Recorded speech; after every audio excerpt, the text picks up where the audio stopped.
My name is Sarah, and I'm 21 years old. You could say I'm a writer by trade. I have an older brother named Dave, who's 30. He graduated from college and now works for a large company. Our parents died in a car accident when I was in junior high, which led to me becoming depressed and withdrawing from the world. As a result, I couldn't attend high school. However, with medical treatment and my brother's support, I've improved a lot. When our parents passed away, my brother had just started his job. Despite the challenges, he took great care of me and managed all the household responsibilities. I started to help out by cleaning and cooking, gradually returning to a normal life. Now, we live together in the house our parents left us. Since I work from home, I take care of most of the cooking and shopping. Going out for groceries and other errands gives me a nice change of pace. I enjoy cooking, creating menus, and following recipes precisely, so I've become quite good at it. When I was shut in, Dave bought me a laptop and encouraged me to explore the world I didn't know yet. I started exploring all sorts of worlds on the internet, wanting to visit the places I saw in online photos and videos, whether from video sharing sites or message boards. Sometimes Dave would take me, and other times I'd venture out on my own. Without Dave's support, I might still be shut in. Eventually, I learned about the concept of working from home. Bit by bit, I started working, which led to more opportunities to go out, and I managed to return to a normal life. After our parents passed away, Dave became like a parent to me. He has this perfect balance of kindness and strictness. He was always serious about his studies, which helped him secure a job at a major company after graduating from a national university. Now, 7 years have passed, and he's been promoted to a senior position. There's been a change in Dave. He used to be shy around women, but after seeing all his friends get married, he finally started dating someone he met through a friend. 2 years later, she proposed, and they decided to get married. One day, Dave told me there was someone he wanted me to meet and invited me to dinner at a traditional American-style restaurant. A bit shyly, he introduced me to the woman who would become my sister-in-law. She graduated from the same university as Dave and is 2 years younger. She works at a major food company and has wavy, shoulder-length hair that gives her a mature appearance. Nice to meet you. I'm his sister, Sarah. Please take good care of my brother. Pleasure to meet you. I'm Anne. You're such a cute sister. I've always wanted a sister, so I'm really happy you're going to be my sister-in-law. Her makeup was quite strong, but she had the air of a lovely woman. Then she started asking me about myself. Dave graduated from a good university, so Sarah, you must have gone to a decent college too, right? My brother answered for me. Actually, Sarah didn't go to college. When our parents passed away, she was in her 3rd year of middle school and struggled with mental health issues. It took her some time to recover, but she's living a normal life now. What? Sick in middle school? So you didn't attend high school either? Anne seemed quite surprised and pressed further. I felt I needed to add to my brother's explanation since it was about me. Yes, that's right. My illness caused a lot of trouble for my brother, but he supported me through it all. I owe him so much. I see. That's interesting. My brother might seem a bit older than his years because of everything he's been through, but he has a wonderful personality. Please look beyond just his appearance. What are you saying, you rascal? I tried to lighten the mood with a joke since the conversation had become a bit heavy, but Anne did laugh. At that moment, I thought her serious demeanor was due to being touched by what my brother had done for me.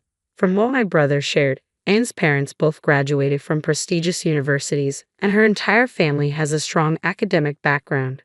They all excelled in their studies and have landed impressive jobs, including doctors and lawyers.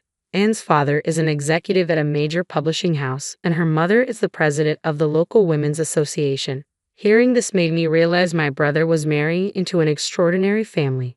Despite his busy work schedule, Dave was diligently preparing for the wedding. Seeing him so happy, I did everything I could to help.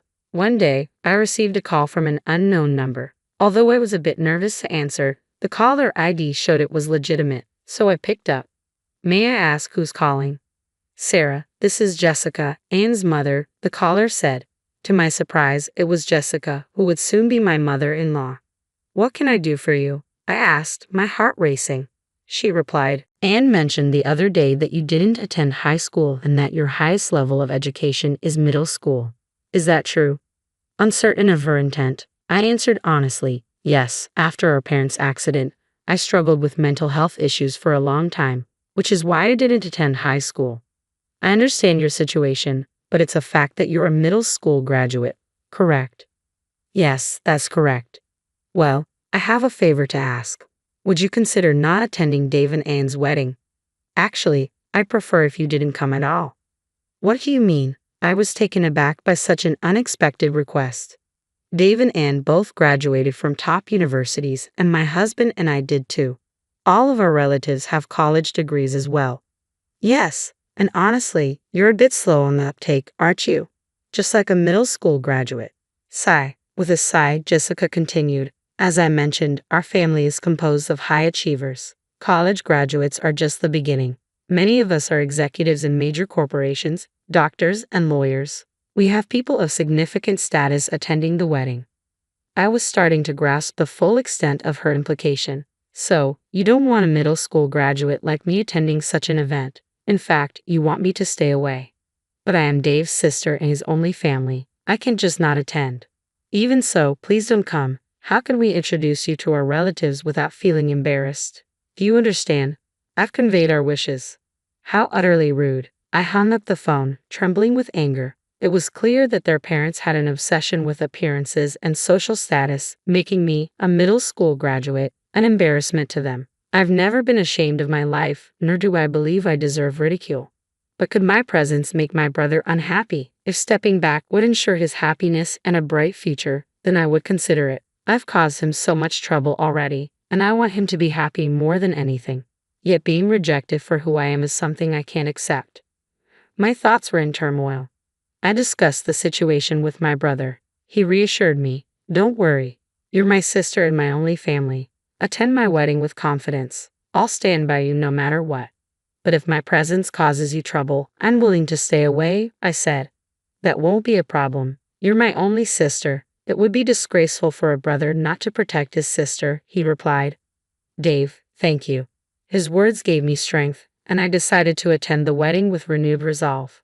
On the day of the wedding, when my uncle, the family representative, introduced me, Anne's parents gave me disapproving looks. My brother seemed to notice their reaction too. At the reception, our seating was placed at the very back, facing the head table. I wonder if they had forgotten to arrange a seat for me, but there it was.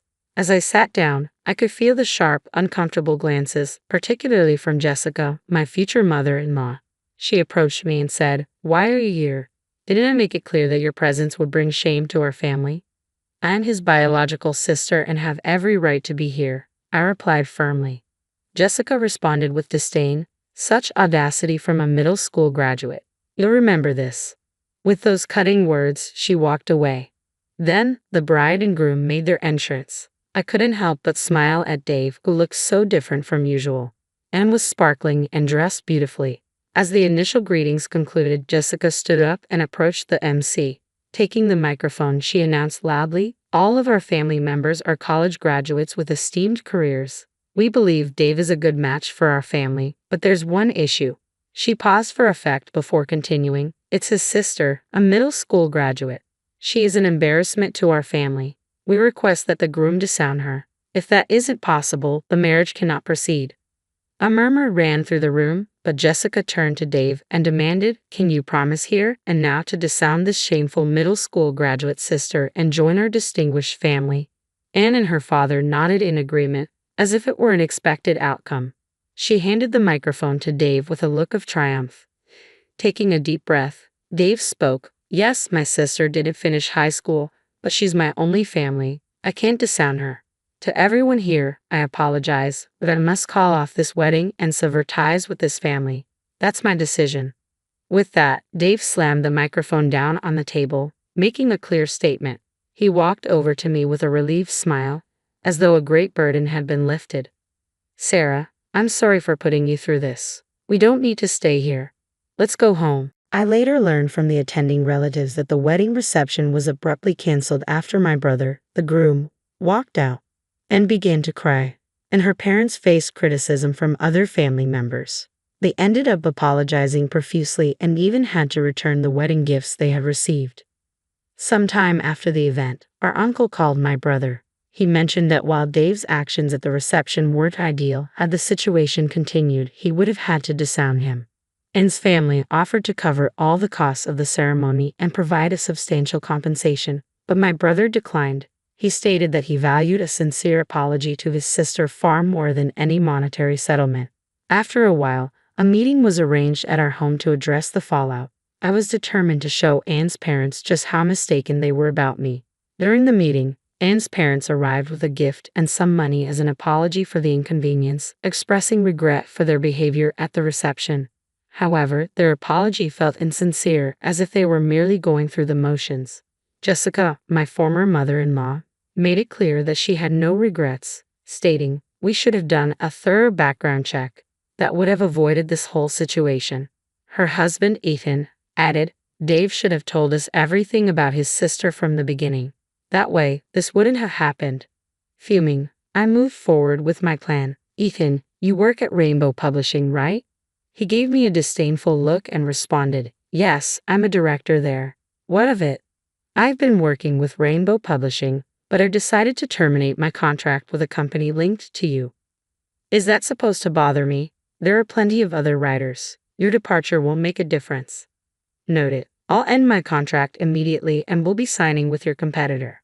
"Feel free," he said with a dismissive air. Ignoring his bravado, I called my editor at Rainbow Publishing and informed them of my decision to terminate the contract. They were taken aback, but I made my point and hung up. Then, I reached out to the rival company to finalize a new contract. Even after the call, Ethan remained seated with a smug expression while my brother looked around, bewildered by the unfolding drama. Eventually, Ethan's phone rang. "Hello, yes, this is Ethan." "What? The CEO is on the line? What do you mean?" His face turned ashen as he whispered into the phone. After hanging up, he turned to me, his tone much more subdued, and asked, You're the popular author M. Rowling, aren't you?" "Yes, M. Rowling is my pen name for light novels." "Why do you ask?" "My CEO just informed me that our star author is canceling the contract because of me. He said it's my responsibility and that I might face demotion." "Didn't you just say it was fine?" I replied calmly. "Aren't you the elite? Why would you be embarrassed by someone like me, a mere middle school graduate? I beg you, please reconsider the cancellation." "I'm truly sorry," Ethan pleaded, his demeanor having shifted drastically. Seeing her father's sudden change, Anne asked in disbelief, "Why are you groveling to a middle school graduate like her? She's the flagship author of our publishing house. If she leaves, the damage to our company would be enormous. The CEO said I'm responsible and I could face demotion." "Really? If that happens, we'll be too embarrassed to face our relatives. Please do something." Anne and her parents were in a state of panic, arguing among themselves. "Please reconsider." "No," I said firmly. "The decision is final. Please leave." My brother supported my stance and added, "If that's settled, would you mind leaving now?" My brother and I watched with satisfaction as the three of them left our home, their shoulders slumped in defeat. Once they were gone, Dave turned to me, looking surprised. "So you're a popular author? I had no idea." "I've been using a pen name," I explained with a hint of pride. "I posted a story online last year, and it became quite popular. Rainbow Publishing reached out to me for a contract, and I've been making a good amount of money from it." His smile broadened, and it felt like the first time in a long while that I'd seen him so genuinely happy. With that, the broken engagement was entirely behind us. Anne has been searching for a new partner, but the scandal has tarnished her reputation, and no one seems interested in her. She has retreated from public life and even quit her job. Ethan, blamed for the contract cancellation, was demoted to a regular employee and eventually resigned, unable to handle the warehouse work. Jessica faced severe criticism from relatives for her actions at the reception and is no longer regarded as a reputable member of her so-called elite family. I can't help but feel a sense of justice in how things turned out. The publishing house I joined has been incredibly supportive. They even adapted my popular works into comics and are now discussing an anime adaptation. As for Dave, he has put the painful memory of the wedding behind him and is focusing on his career. I look forward to the day when a wonderful person comes into his life. For now, we're enjoying a return to peaceful days. Though I'm still busy writing light novels, I've come to appreciate that this routine brings its own kind of happiness. I'm also planning a trip with my brother, taking along portraits of our late parents to honor their memory. Where are you right now? Are you safe? I asked Jesus, worried about him being near a fire. But he seems annoyed and tells me he's at work before hanging up. I'm puzzled because it doesn't make sense for him to be working near a fire. When I realize he's not where he said he was, I start to suspect him of lying. I've been planning something for a while now, and it's time to put my plan into action. My name is Julia Bones, and I'm 29 years old. I work as a nurse in a hospital where I help many patients every day. I've always been good at caring for others, and I find joy in it. Nursing feels like my true calling. I'm married to Jace, and we've been happily married for 2 years. We live in company housing provided by his job, and I cherish our life together. I met Jace 3 years ago at a party where some friends were hanging out. Jace, who tends to get shy, drank a lot and ended up getting drunk pretty quickly. Even though we had just met, I couldn't leave him alone in that state, so I took care of him at my place. The next day, Jace didn't remember anything, but he said something serious like, "I'll take responsibility," which made me burst into laughter. I had to explain to him what happened, and he felt embarrassed and apologized. That's how our relationship started, and we got married a year later. Now, as we're nearing our 3rd year of marriage, we haven't had any kids yet, but I believe we can create a loving family together. Lately, Jace has been really busy with work, especially on weekends, and he often comes home acting distant. Even when we're relaxing together on the couch watching TV, he's always glued to his phone, sighing a lot. At first, I wondered if I did something to upset him, but I couldn't think of anything. As time went on, I started to worry about his health, so I began researching balanced meals and cooking healthier meals for his lunches and dinners. That day, my hospital had 2 shifts, day and night. I was supposed to work the night shift, but a colleague asked me to switch to the day shift, so I did. I meant to tell Jace about the change, but I ended up telling him on the day itself.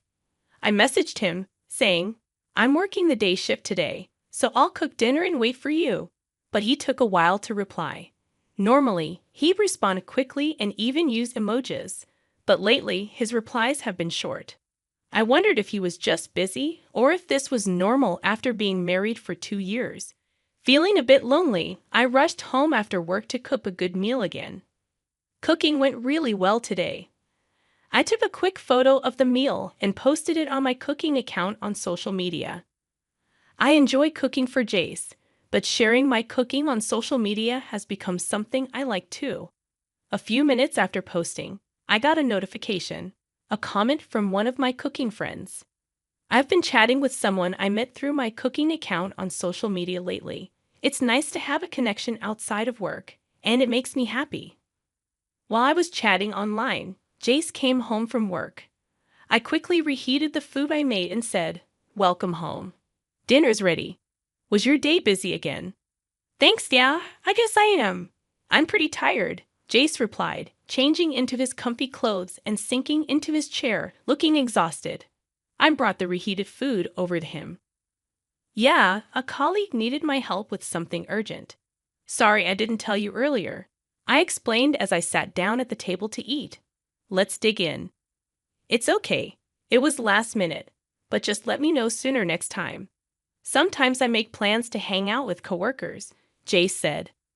"Ah, got it," I replied, noticing Jace hadn't been eating much. "Is the food not to your liking? Did I mess up the flavors?" I asked, concerned. Jace stopped mid-bite and looked at me with an awkward expression. "No, it's not that.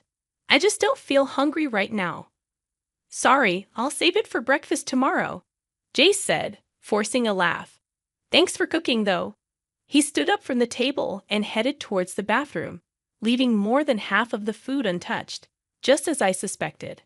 I followed him to the bathroom. "Hey, are you feeling all right? You haven't seemed yourself lately. I'm worried about you. Maybe you should see a doctor," I suggested. Jace, brushing his teeth, rinsed his mouth and chuckled at my concern. "I'm okay. Maybe I just need to get back into exercising. I'm going for a walk now." "Okay," Jace said, straightening himself up and quickly making his way to the front door. "I'll be fine," he reassured as he declined my offer to join him. Even more worried, I decided to secretly follow him outside, just in case he needed help if something happened. Though that's what I told myself, deep down, there was another worry brewing in my heart. To my surprise, Jace walked briskly and stopped at a park not far from our house. He looked around and appeared to be texting someone on his phone. Soon, a white car pulled up, and Jace approached it. He exchanged a few words with the person inside, a young woman with long curly hair, giving off a flirtatious vibe. I instinctively took out my phone and snapped a photo. Before I could fully comprehend what was happening, Jace got into the car, and they drove off together. Shock, confusion, suspicion, and a whirlwind of emotions filled my mind, leaving me frozen in place. Then, a message from Jace came. Met a friend unexpectedly. I'll be home late. A friend? The image of him with the woman lingered in my mind, and I couldn't bring myself to believe his explanation. That night, Jace didn't come home until after 1 a.m., and my anxiety was through the roof. Tears streaming down my face, I showed him the photo I had taken.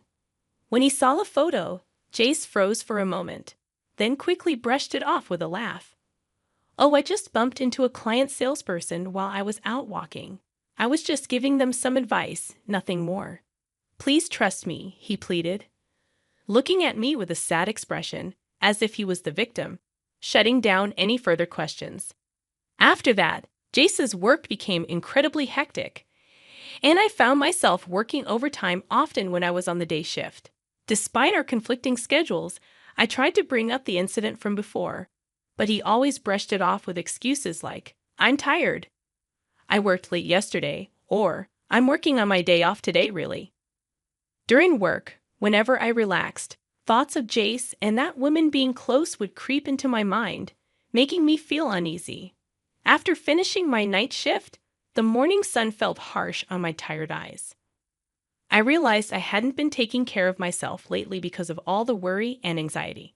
So, I decided to stop by a cake shop that opened early in the morning and bought myself a cake. With my mood slightly lifted, I left the store and took a different route home. There were many hotels in the area, and I often saw couples who seemed to be up to something.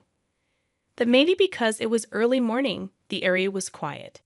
As I walked carefully to avoid damaging the cake, thoughts like, I have some tea at home, maybe we can enjoy it together, crossed my mind. Then, out of the corner of my eye, I saw a young man and woman coming out of a hotel on the opposite sidewalk. I glanced over casually, but then I froze. There was Jace, with his sleepy smile, and the woman with the long curly hair from the car that day smiling back at him. The cake slipped from my hand and splattered on the ground. In that moment, all I could think about was gathering evidence. With trembling hands, I took out my phone and snapped a picture of them arm in arm, smiling at each other. They looked like a couple in the photo. My heart raced, and I broke out in a cold sweat, realizing that Jace had been lying to me.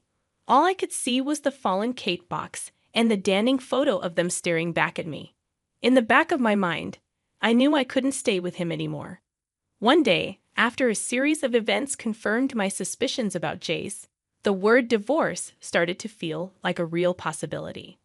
I was working my usual day shift, busy with tasks. Suddenly, I heard sirens in the distance, signaling that fire trucks were passing through the neighborhood.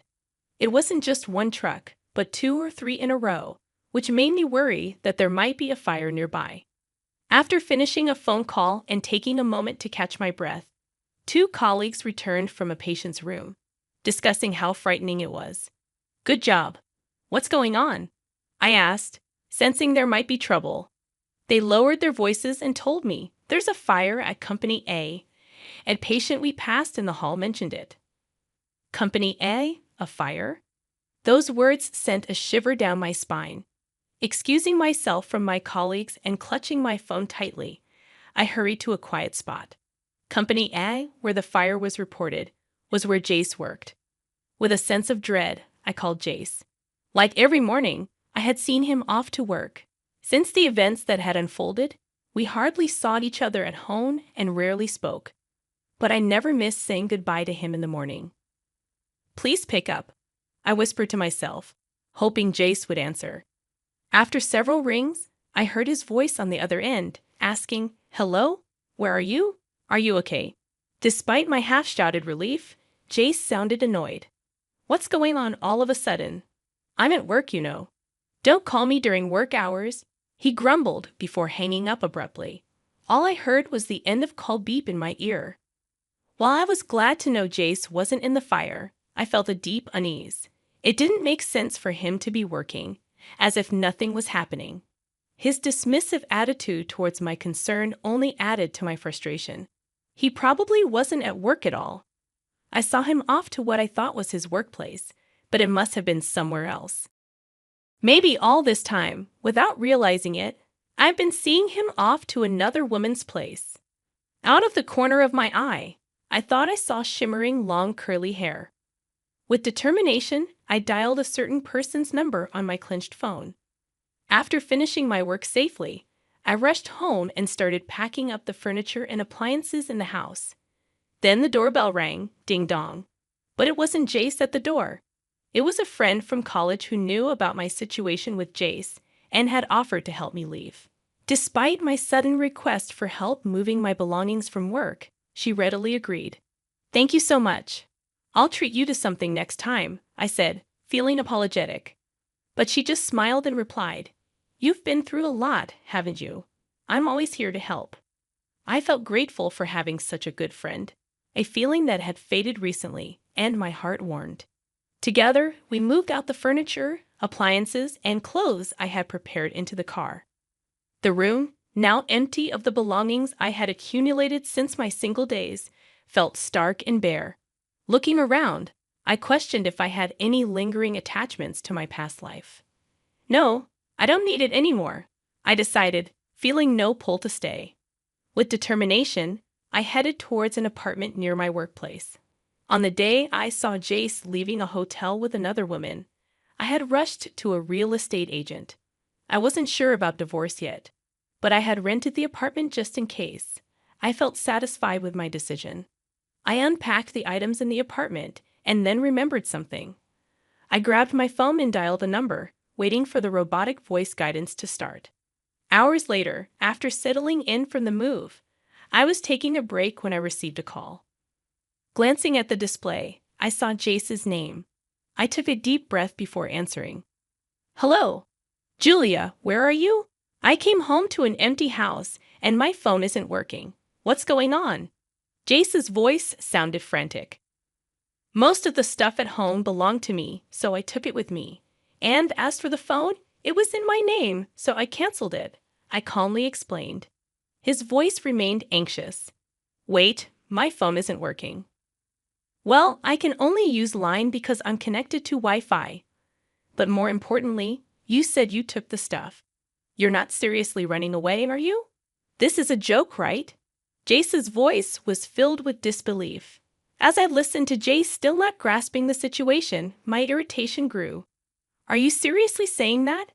Don't tell me you forgot about the call this afternoon. Someone who's at work can't just keep working calmly when there's a fire happening, right?" Struggling to control my anger, I asked something I had wanted to know for a long time. "Where were you and who were you with instead of going to work?" There was a moment of silence from Jace. Then, reluctantly, he began to speak. "Look, the story about bumping into a female client while walking? It was a lie. The truth is, she's a colleague from work, and I was at her place today." "What?" Jace's confession was exactly what I had anticipated. He had been involved with the company receptionist, Savannah, for about 6 months. They would meet on the days I worked the night shift. Lately, as Savannah became more demanding, he had started lying about working overtime on his days off just to see her. Today, they had both taken paid leave and spent the day at Savannah's house. They only found out about the fire when Savannah's phone rang with a call from their office. After confessing everything, Jace pleaded over the phone, "I want you to forgive me." What a joke, I thought bitterly. "I'm glad to finally hear the truth from you, Jace," I said. "Despite our short marriage, I have been trying to build a good family life." Jace tried to interrupt, but I didn't let him. "I want a divorce because of your infidelity. Let's handle the details through our lawyers. Goodbye. Afterwards, the fire at company made headlines in the local news, becoming a big story. When I saw the news, I was stunned. The culprit behind the fire was none other than Jace's mistress, Savannah. Early in the morning, Savannah sneaked into the company's conference room, pulled a thread from the edge of a curtain, and lit it with a lighter. The fire spread quickly, burning down the conference room. Thankfully, the building itself suffered only minor damage. Surveillance footage clearly showed Savannah as the perpetrator. As for her motive, Savannah claimed that the married man she was dating wouldn't divorce his wife, and even her threats of exposing their relationship had no effect. She believed she had to do something drastic.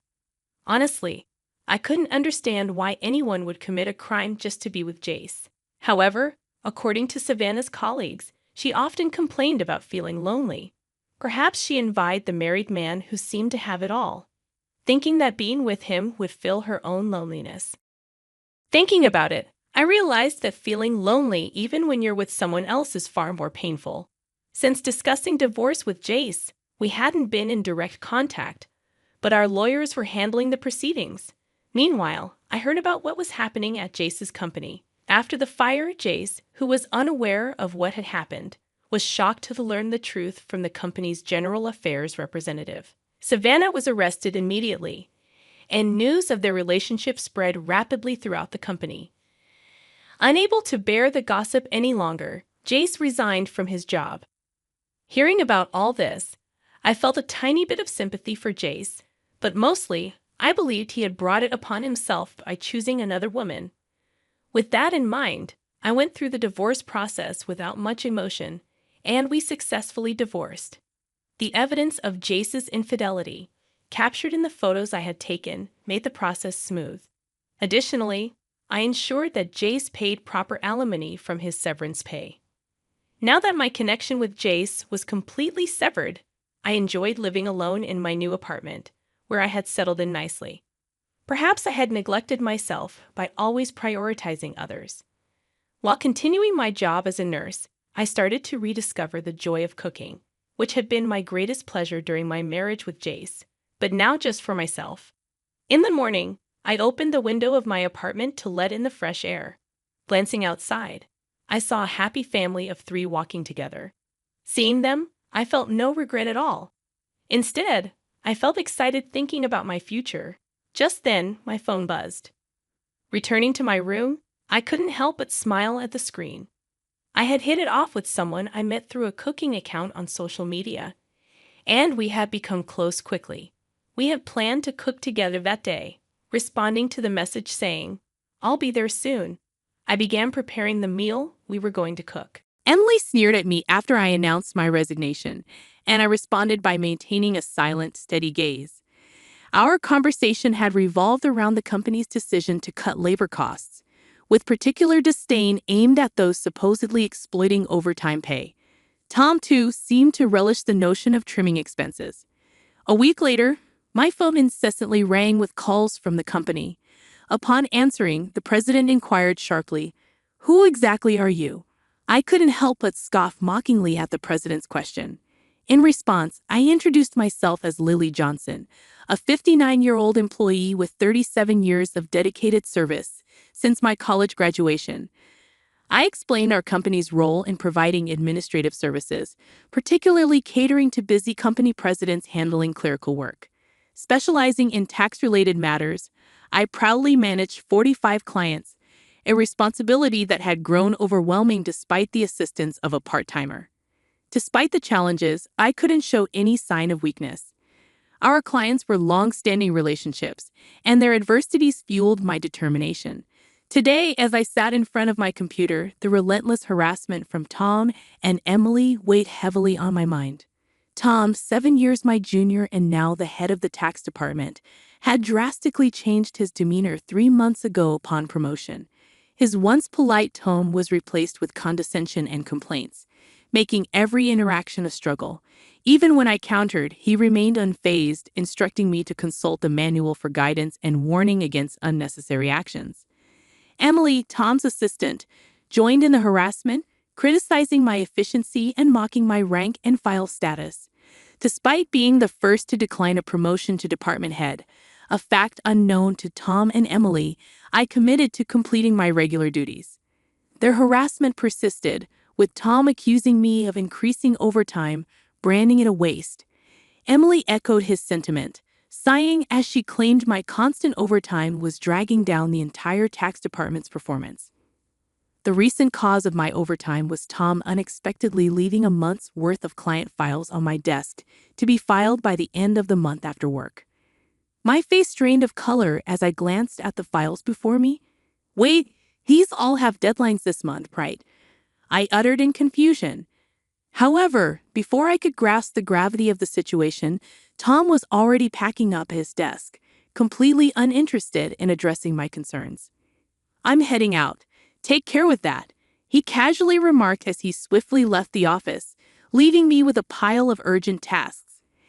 Emily followed suit, adding insult to injury with a mocking laugh. The incredulity of the situation weighed on me, and I sighed heavily as I opened the client files scattered on my desk. To my dismay, some of the files were originally Emily's responsibility. The realization deepened my sigh. I understood why Tom had been subjecting me to relentless harassment. They wanted me to retire quickly. My extensive experience and deeper knowledge in taxation made me a preferred resource for other members of the tax department over Tom. Tom's unapproachable demeanor and unattractive appearance made everyone, except Emily, avoid him. It seemed Emily's proximity to him was strategic, driven by Tom's preference for younger female employees. The shallow nature of their thinking sent a chill down my spine. Emily's harassment was not just a personal vendetta. She aimed to curry favor with Tom, the one evaluating the tax department's performance. Despite these challenges, I had to manage the declarations. Alongside preparing tax declarations for my assigned companies, it seemed today's workload was far from over. However, claiming overtime would only invite complaints from Tom and Emily, leaving me resigned to the prospect of unpaid extra hours. Then, unexpectedly, I received a summons to the president's office. Our company had recently undergone a change in leadership due to the former president's sudden illness. The new president, the former president's son, wasn't fully acquainted with our company.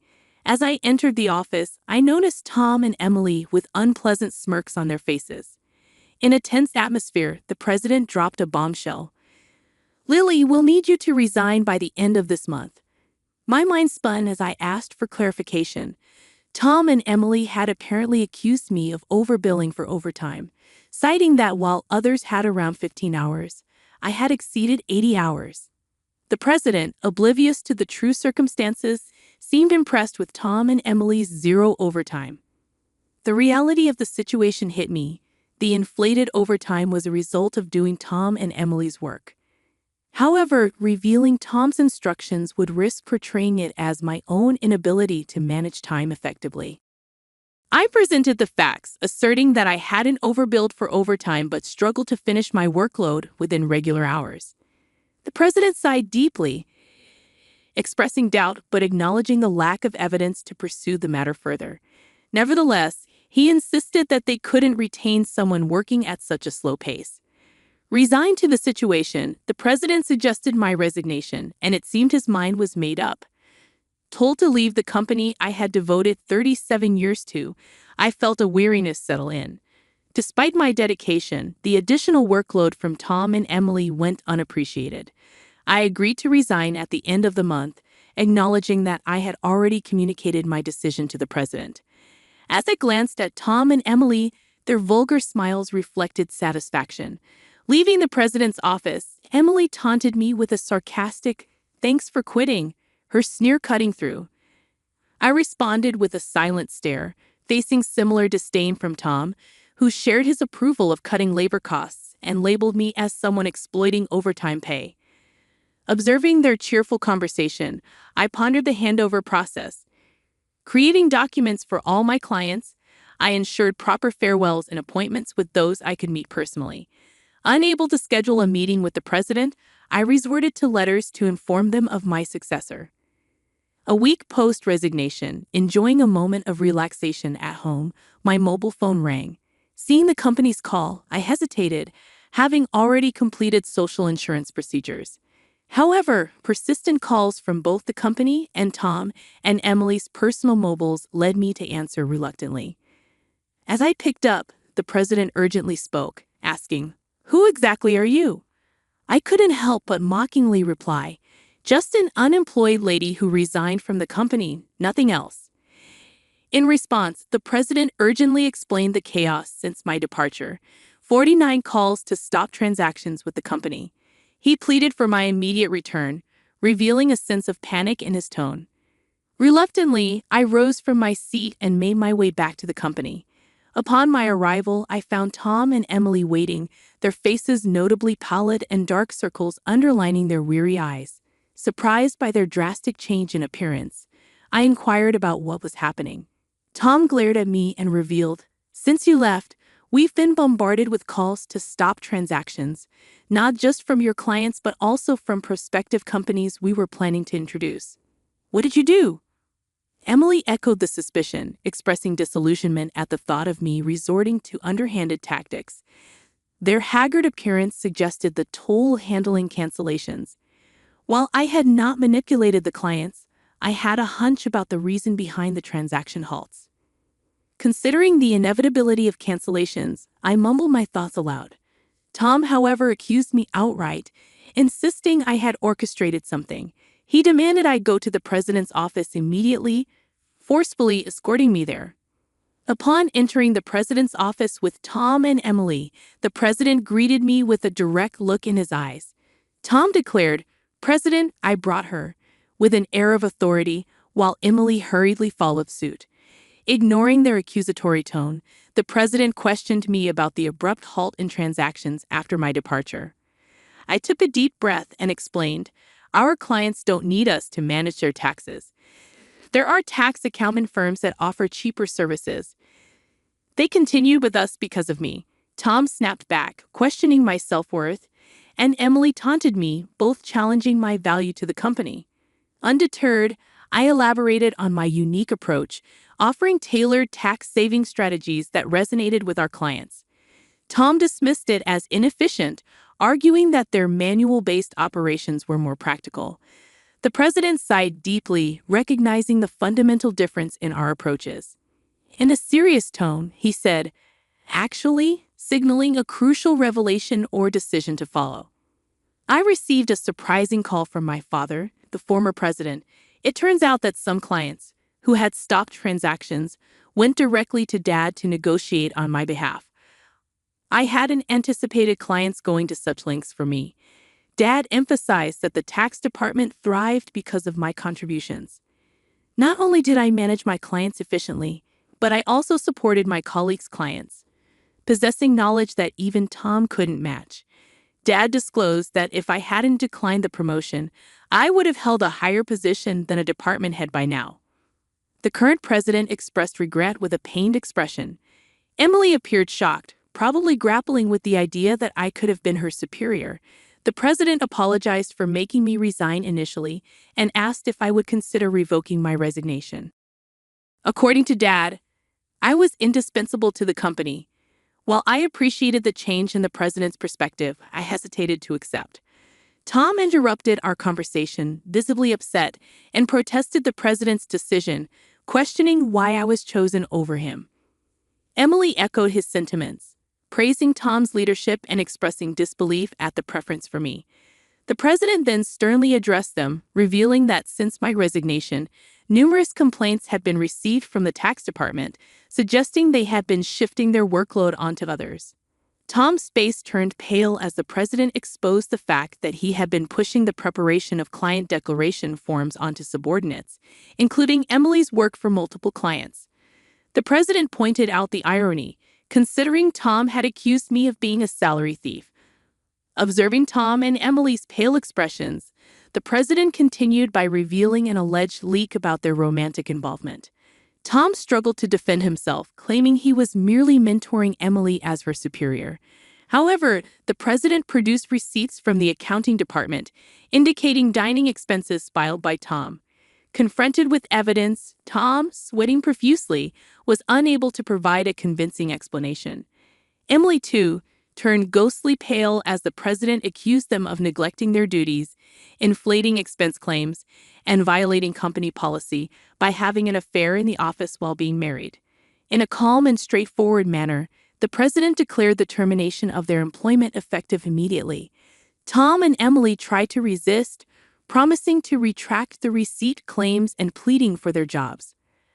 "I have a family," Tom desperately pleaded, attempting to reverse his termination. Emily echoed his sentiments, tearfully expressing her fear of being fired. She promised to apologize to me and others for burdening them with work, realizing the gravity of the situation involving neglect of duties and an affair with a supervisor. Concerned about her reputation, she implored for a second chance. Sensing their desperation, I offered advice. "Why don't you stop resisting? It's undignified," I suggested. Tom glared at me, retorting, "Shut up. What would a single person like you understand?" I sighed, reminding him, "Tom, you were the one who got me fired. It's just karma. What goes around comes around. Why don't you take some responsibility and reflect a bit?" Frustrated, Tom looked away, while Emily bit her lip in distress. Aware of more details about their misconduct, I turned to the president, asking with a smile if I should share them. Tom and Emily frantically tried to stop me, fearing further exposure. I issued an ultimatum, warning them that wrongdoings would eventually come to light, urging them to face reality before it worsened. At my words, both Tom and Emily collapsed to their knees, and the president decided to fire them on the spot. Later, I revealed more about their misdeeds, including Tom faking business trips to spend days with Emily and their insidious tactics of harassing disliked employees into quitting. Despite my attempts to help those employees, Tom and Emily's strategies were relentless. They repeatedly reprimanded and pressured employees out of my sight, often assigning sudden tasks with tight deadlines. The resigned employees had initially asked me to keep quiet, but since they were now happily working elsewhere, I decided it was time to speak up. The president, furious at my revelations, expressed anger about cutting Tom and Emily's final salary. He planned to thoroughly investigate past inflated expense claims. Tom, with tears in his eyes, begged the president not to cut his salary, fearing the impact on his family. As the truth unraveled, Tom's affair with Emily came to light, leading to Tom's divorce. The two now face claims for compensation in the divorce lawsuit, marking the consequential aftermath of their actions. I became aware of the situation when Tom reached out to me, seeking assistance in persuading the president to reconsider their firing. Emily and Tom found themselves in dire straits. Despite their efforts, they struggled to secure new jobs in the tax industry. The industry's close-knit nature meant that word of their misdeeds spread rapidly, making potential employers hesitant to hire them. Desperate for income to cover divorce compensation and living expenses, they resorted to day labor at construction sites, a stark departure from their previous office roles. Emily would often call me in tears, pleading for help. "Lily, please help. I only wanted a better life, and I never truly liked Tom," she'd cry. However, I couldn't ignore the fact that their predicament was a consequence of their own actions. Many, including myself, had been impacted by their behavior. I reminded Emily that the consequences were a result of her choices. "You can't unring a bell," I told her firmly. Facing hardships was the consequence of her decisions. Emily's despair echoed through her protests. Despite her regrets, the outcome remained unchanged.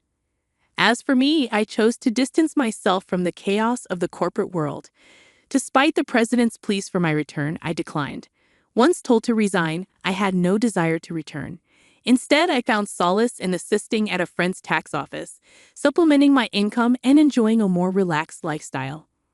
In the future, I entertained the idea of starting my own office, where I could serve my clients without the constraints of corporate bureaucracy. In my own space, I could fully dedicate myself to my clients' needs. As a tax accountant, I aspired to be on equal footing with my clients, providing service without superiority. This marked the beginning of a new chapter in my life, one filled with excitement and opportunities to pursue what truly mattered to me. My second life had just begun, and I eagerly anticipated the journey ahead. My name is Jason Miller. I toil away as a laborer in a modest factory, lacking any noteworthy qualifications. Straight out of high school, I plunged into the workforce, compelled by financial constraints that rendered quitting an unattainable luxury. Despite the meager earnings, I trudged on, my wallet now holding only a lone $100 bill, scarcely sufficient for mid-month expenses. With around $500 resting in the bank, I reckoned I'd scrape by somehow. In the midst of my musings, a forlorn figure caught my attention. A disheveled girl clad in a high school uniform not familiar to our locale stood before me. Despite the chill in the air, she wore no coat, her knees marred by scrapes, and her attire in disarray. What's troubling her? My curiosity piqued. I halted my stride to observe her plight. Shouldn't she be heading home? Seated there at this hour, perhaps she's taken ill. Her attempts to warm her freezing fingers by rubbing them together did not escape my notice. Leaving her be risks her getting caught up in trouble. What's the best course here? Resolving to act, I ducked into a nearby cafe, procured some steaming beverages and donuts, and approached her. As I drew near, the girl tensed, a hint of fear flickering across her features. Good evening. No need to fear. I won't harm you. I noticed you seemed cold, and I thought it offers some warmth. Would you like this? I extended a freshly purchased cup of hot lemon tea. She tentatively accepted, pressing the warm cup to her cheek for comfort. Are you hungry? Hunger only worsens the cold. Here, would you care for a donut?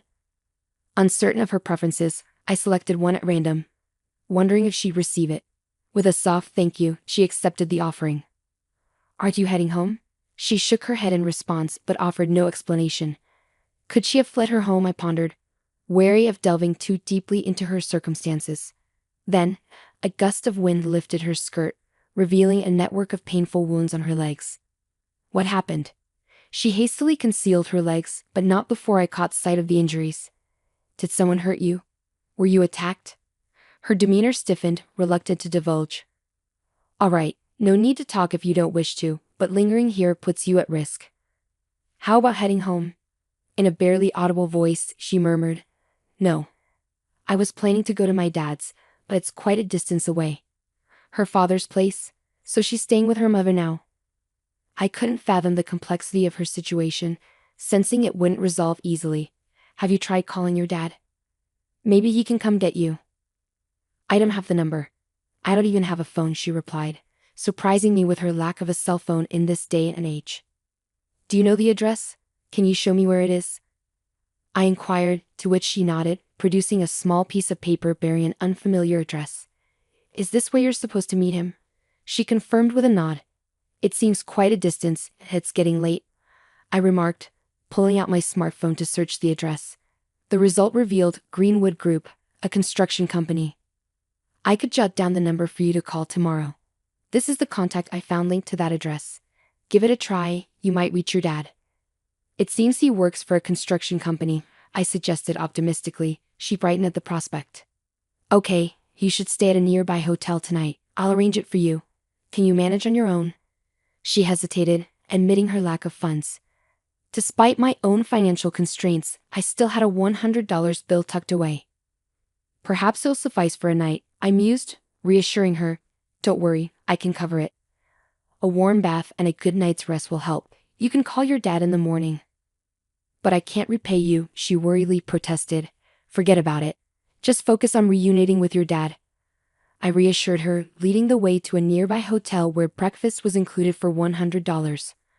After arranging everything with the hotel staff, including permission for her to make a morning call, I bid her farewell. It felt gratifying to assist her despite my now empty wallet. A few days later, as I returned home, a factory manager summoned me. Smith, you wanted to see me. The summons from the manager marked a first for me in my tenure at the factory. With a nervous air, I stepped into his office. Clad in an expensive suit, a stark contrast to the modest setting of our workplace, he greeted me. It's Jason, right? Yes, sir, Jason Miller, I confirmed, my apprehension mounting. You won't need to come back here, he stated bluntly. I beg your pardon? What's the reason? I stammered, bewildered by this sudden dismissal. It means you're being terminated, he declared, his tone leaving no room for negotiation. I struggled to comprehend. Could you please explain? Have I committed an offense warranting termination? I can't recall any wrongdoing. We can't tolerate troublemakers like you in our establishment, he asserted. What exactly makes me a troublemaker? And are you connected with the mafia? I blurted out, my mind racing with confusion. What? Absolutely not. That's absurd, he denied vehemently. I offered you a job straight out of high school, and now you're implicated with the mafia. That's preposterous. I've never had any dealings with the mafia, nor have they approached me, I protested vehemently. Your protests don't change the fact that the mafia is inquiring about you. As a company, we can't afford such associations, he countered. I was never the company's first choice anyway. The previous owner used to say things like, as long as someone's motivated, even a high school graduate will do, he disclosed. That's news to me. His decision has put me in quite a predicament. Please, I assure you, I have no ties to the mafia, I pleaded desperately. I couldn't care less about your predicament. It's none of my concern, he retorted callously. Why not seek help from the mafia then? They might assist you, he suggested coldly. I swear I have no connections with them. There must be some misunderstanding. Please reconsider, I implored, grasping at any hope of retaining my job. The decision stands. We can't afford social liabilities in our small factory, and don't fabricate such tales next time you seek employment, he admonished sternly. I'm not fabricating anything. I've never associated with such individuals, I protested earnestly. Then were you running with a rough crowd in high school? Is that the kind of company you keep? He interrogated. That's impossible. Please, Mr. Smith, believe me, I pleaded, desperation creeping into my voice. Enough. Just leave. You'll be compensated for today, he dismissed me coldly, never darken our doors again. No. There must be some misunderstanding, I persisted, but my words fell on deaf ears. He regarded me with disdain, pointing toward the exit. Is that all you have to say? I heard your side. Now go. I've work to attend to. With a heavy heart, I realized it was the end. In the office, I received a meager envelope, my final paycheck from the company. Were the 15 years of hard work really so inconsequential, reduced to this thin envelope? As I bid farewell to my colleagues, their expressions mirrored my disbelief. Why the sudden departure? It's absurd, they lamented, expressing regret at my forced exit. Yet, despite their sentiments, none dared confront the manager or challenge his decision, fearing they'd meet a similar fate. With a farewell and a wish for their well-being, I departed from the gates of the company I had faithfully served for 15 years. What am I to do now? Fired so abruptly, all I possess is this meager envelope. I must find another job swiftly before it dwindles away, I mused, my gaze fixed upon the ground. Suddenly, a black tire halted before me, prompting me to look up. It was a sleek luxury car obstructing the way. Naturally, I thought, must be some high-ranking individual here for the factory.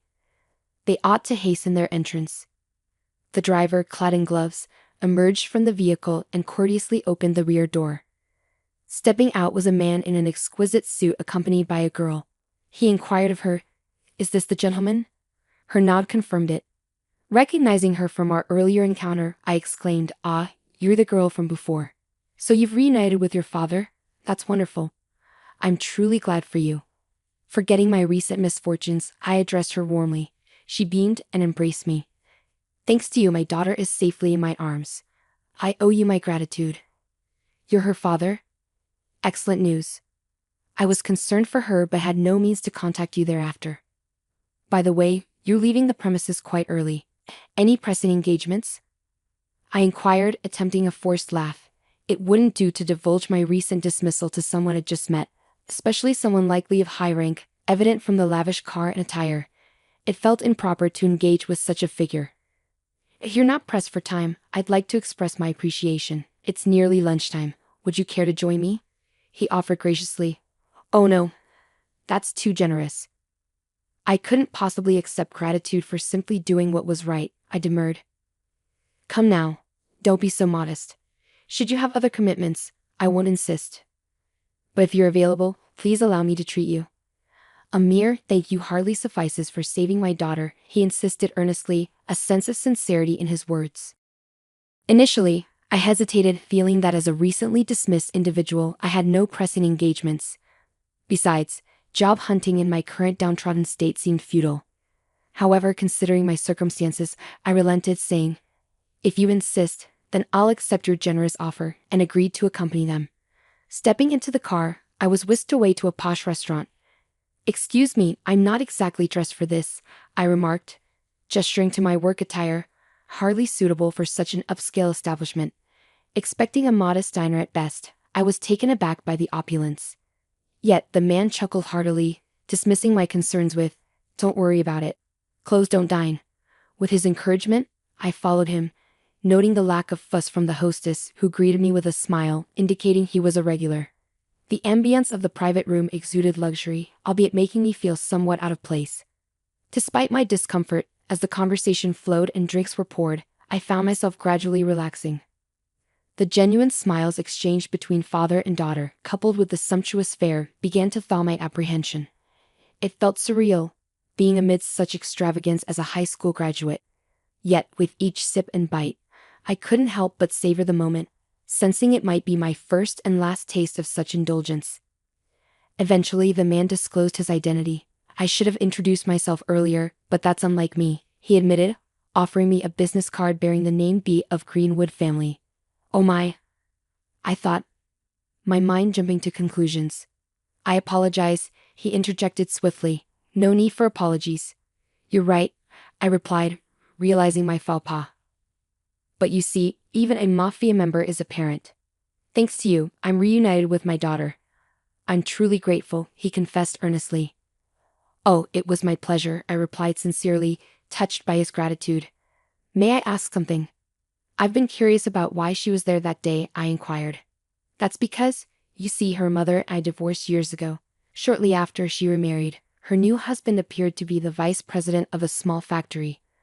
However, after her passing, his new wife took over the household. Coincidentally, around the same time, the factory's president, who had always been kind to my daughter, also passed away. The vice president then ascended to the presidency. Since then, my daughter has been treated as an inconvenience." "Could that be why her legs were injured?" I wondered aloud. "Yes, precisely. She was injured in places not easily visible, especially on her back. It was dreadful. I can't even begin to imagine the pain she endured. Before her mother's passing, she received an amulet, and was instructed that if she ever needed help, she should open it. That was the note left for her. Unfortunately, not jotting down a phone number was an oversight. She was desperately trying to locate me. However, despite her efforts, the distance was too great for a high school student to traverse alone. By the time you found her, her wallet was empty. If it hadn't been for your intervention, she might have succumbed to the cold." "That was the situation," he explained. I suspected there must have been extenuating circumstances. "As for her mother's new husband, I can't forgive him for subjecting her to such hardship. I swore to seek retribution," he declared. "Oh, it doesn't sound quite fitting for someone associated with the mafia to express such sentiments, does it?" I remarked. "I understand your sentiment. Thank you," he responded. "What about you? Leaving work at such an hour, something must have happened, right?" he inquired. "It may sound peculiar to share this with someone I've just met, particularly someone of your stature, but I was actually terminated from my job just now," I confessed. "Fired? Why?" he inquired, visibly taken aback. "Apparently, I was unjustly accused of having ties to unsavory elements. I have no clue how that came about. This morning, out of nowhere, I was accused and promptly dismissed," I explained. "Hold on a moment," he said, beckoning over an executive nearby. After a brief exchange in hushed tones, he turned back to me, visibly perturbed. "Idiots," he exclaimed before addressing me directly. "I must apologize profusely. It appears that my colleague is at fault here," he said apologetically. "Oh, what do you mean?" I asked, bewildered by this sudden turn of events. "I wanted to express my gratitude, so I had my associates look into your situation. They found out where you were employed but wanted to confirm it firsthand. It seems they mentioned our organization's name during the inquiry, which likely led to the misunderstanding about me being associated with antisocial forces. It was a complete setup, and for that, I sincerely apologize. Allow me to rectify this. I'll speak with your manager tomorrow, clarify the misunderstanding, and ensure everything is resolved," he reassured. "No, I'm fine," I replied hesitantly. "You shouldn't be fine. You must be facing difficulties, right?" he persisted, Well, it wouldn't be truthful to say I'm not troubled. However, returning to work under such management would only repeat the same cycle. I refuse to work under someone who lacks trust in their employees, I asserted. I understand. Do you have another job lined up? He inquired. Unfortunately, no. Truth be told, I have nothing at the moment. If I don't secure something by month's end, I'll be in dire straits. But I'm resolved to stand firm, I confessed. Good for you. In that case, how about I introduce you to a company owned by a friend of mine? They have no connections to the mafia. I believe my friend would appreciate your skills, he proposed. No, thank you. I appreciate the offer and am tempted to accept. However, should I truly consider it? Even if they claim no affiliation with the mafia, can I trust that completely? I pondered aloud. I see. Well, should you ever find yourself in need, don't hesitate to reach out. I'm here to assist, he offered with a chuckle. About a month later, finding myself in dire straits, I reached out for his help. Despite numerous job interviews, I remained unemployed. Faced with the prospect of settling for part-time work, he invited me for a drink, ensuring it was on him. It was a humble gesture considering his position, and I accepted, surprised to find such generosity from a mafia member. If it's a bar, you're not asking for much, huh? He quipped. That's not fair. I'm treating you, and you prefer a bar over a fancy restaurant, I retorted. Well, I've never been one for fancy restaurants. They make me feel uneasy. I'm more at ease in a casual bar, I confessed. I see. I suppose I didn't consider that, he conceded. With a beer mug in hand, I replied, I'll take this, thanks, and took a swig. So, have you had any luck finding a job? He inquired. Not yet, unfortunately. Being a high school graduate, it's proving to be quite challenging. I've applied to numerous companies, but no success, I admitted. That's a shame. Say, would you mind assisting me with something? He asked, causing my heart to skip a beat. Being asked for help by someone associated with the mafia didn't bode well in my mind. However, he continued, I understand if you're hesitant, but rest assured, my request is not what you might expect. Even though I'm affiliated with the mafia, not all our endeavors are nefarious. I merely seek justice for my daughter, he divulged. Justice, yes. Over the past month, I've been investigating the individual responsible for my daughter's suffering. It transpired to be the manager of the company you were employed at. He operates as the factory's manager. Unlike his predecessor who wore work attire and engaged with the workforce, this man dons expensive suits and avoids the factory floor entirely. He resides in a luxurious neighborhood over an hour's drive away, which explains his habitual tardiness. Absolutely, a classic example of executive negligence. My daughter practically served as his maid, and it appears she wasn't even adequately nourished. Reduced to tears while eating a single bagel. Unbelievable, isn't it? Yes, unfortunately, it's true. How could he treat my daughter in such a despicable manner? He muttered, frustration evident as he finished his beer. Hence, my desire for retribution for my daughter. But when we talk about revenge, it's not about resorting to anything unlawful. I refuse to risk losing precious time with my daughter by ending up behind bars over a scoundrel like him. So we're approaching this legally. Legally? Yes, hence why I've established a company. What sort of company? It operates within the same industry, but truthfully, it's rather inconsequential. What I'm truly after is seizing control of that company. Seizing control? Yes, precisely. We'll orchestrate a takeover and oust the manager. I possess substantial incriminating evidence against him. He's drowning in personal debt, largely accrued from gambling and the like, and now he's funneling the company's profits to settle his debts. Is that so? Yes, that's precisely why the employees' wages have plummeted. They've seen a significant decline since the passing of the previous manager. That's correct. Our wages took a nosedive following the demise of the previous manager. It's clear now.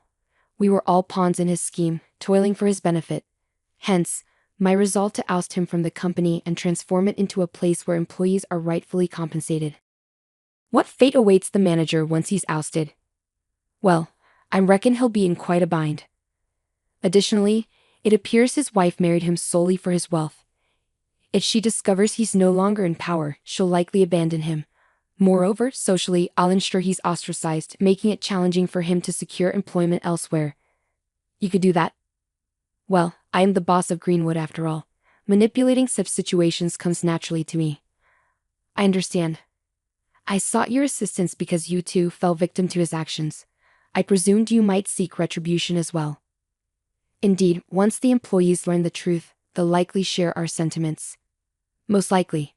If things proceed as intended, I aim to expand the factory further, and I envision you as a manager. Me, a manager? That seems far-fetched. Nonsense. In the past, high school graduates ascending to managerial roles wasn't uncommon. If formal education is lacking, one compensates with experience and diligence. Don't you feel capable? If you're confident in me, I'll give it my best shot. Excellent. Then tonight, we'll toast to the future of our new venture. Thus, unexpectedly, I became entwined in the takeover scheme of the factory that had previously let me go. A month later, after thorough investigation, we devised a plan to inflict significant financial harm on the factory through our takeover.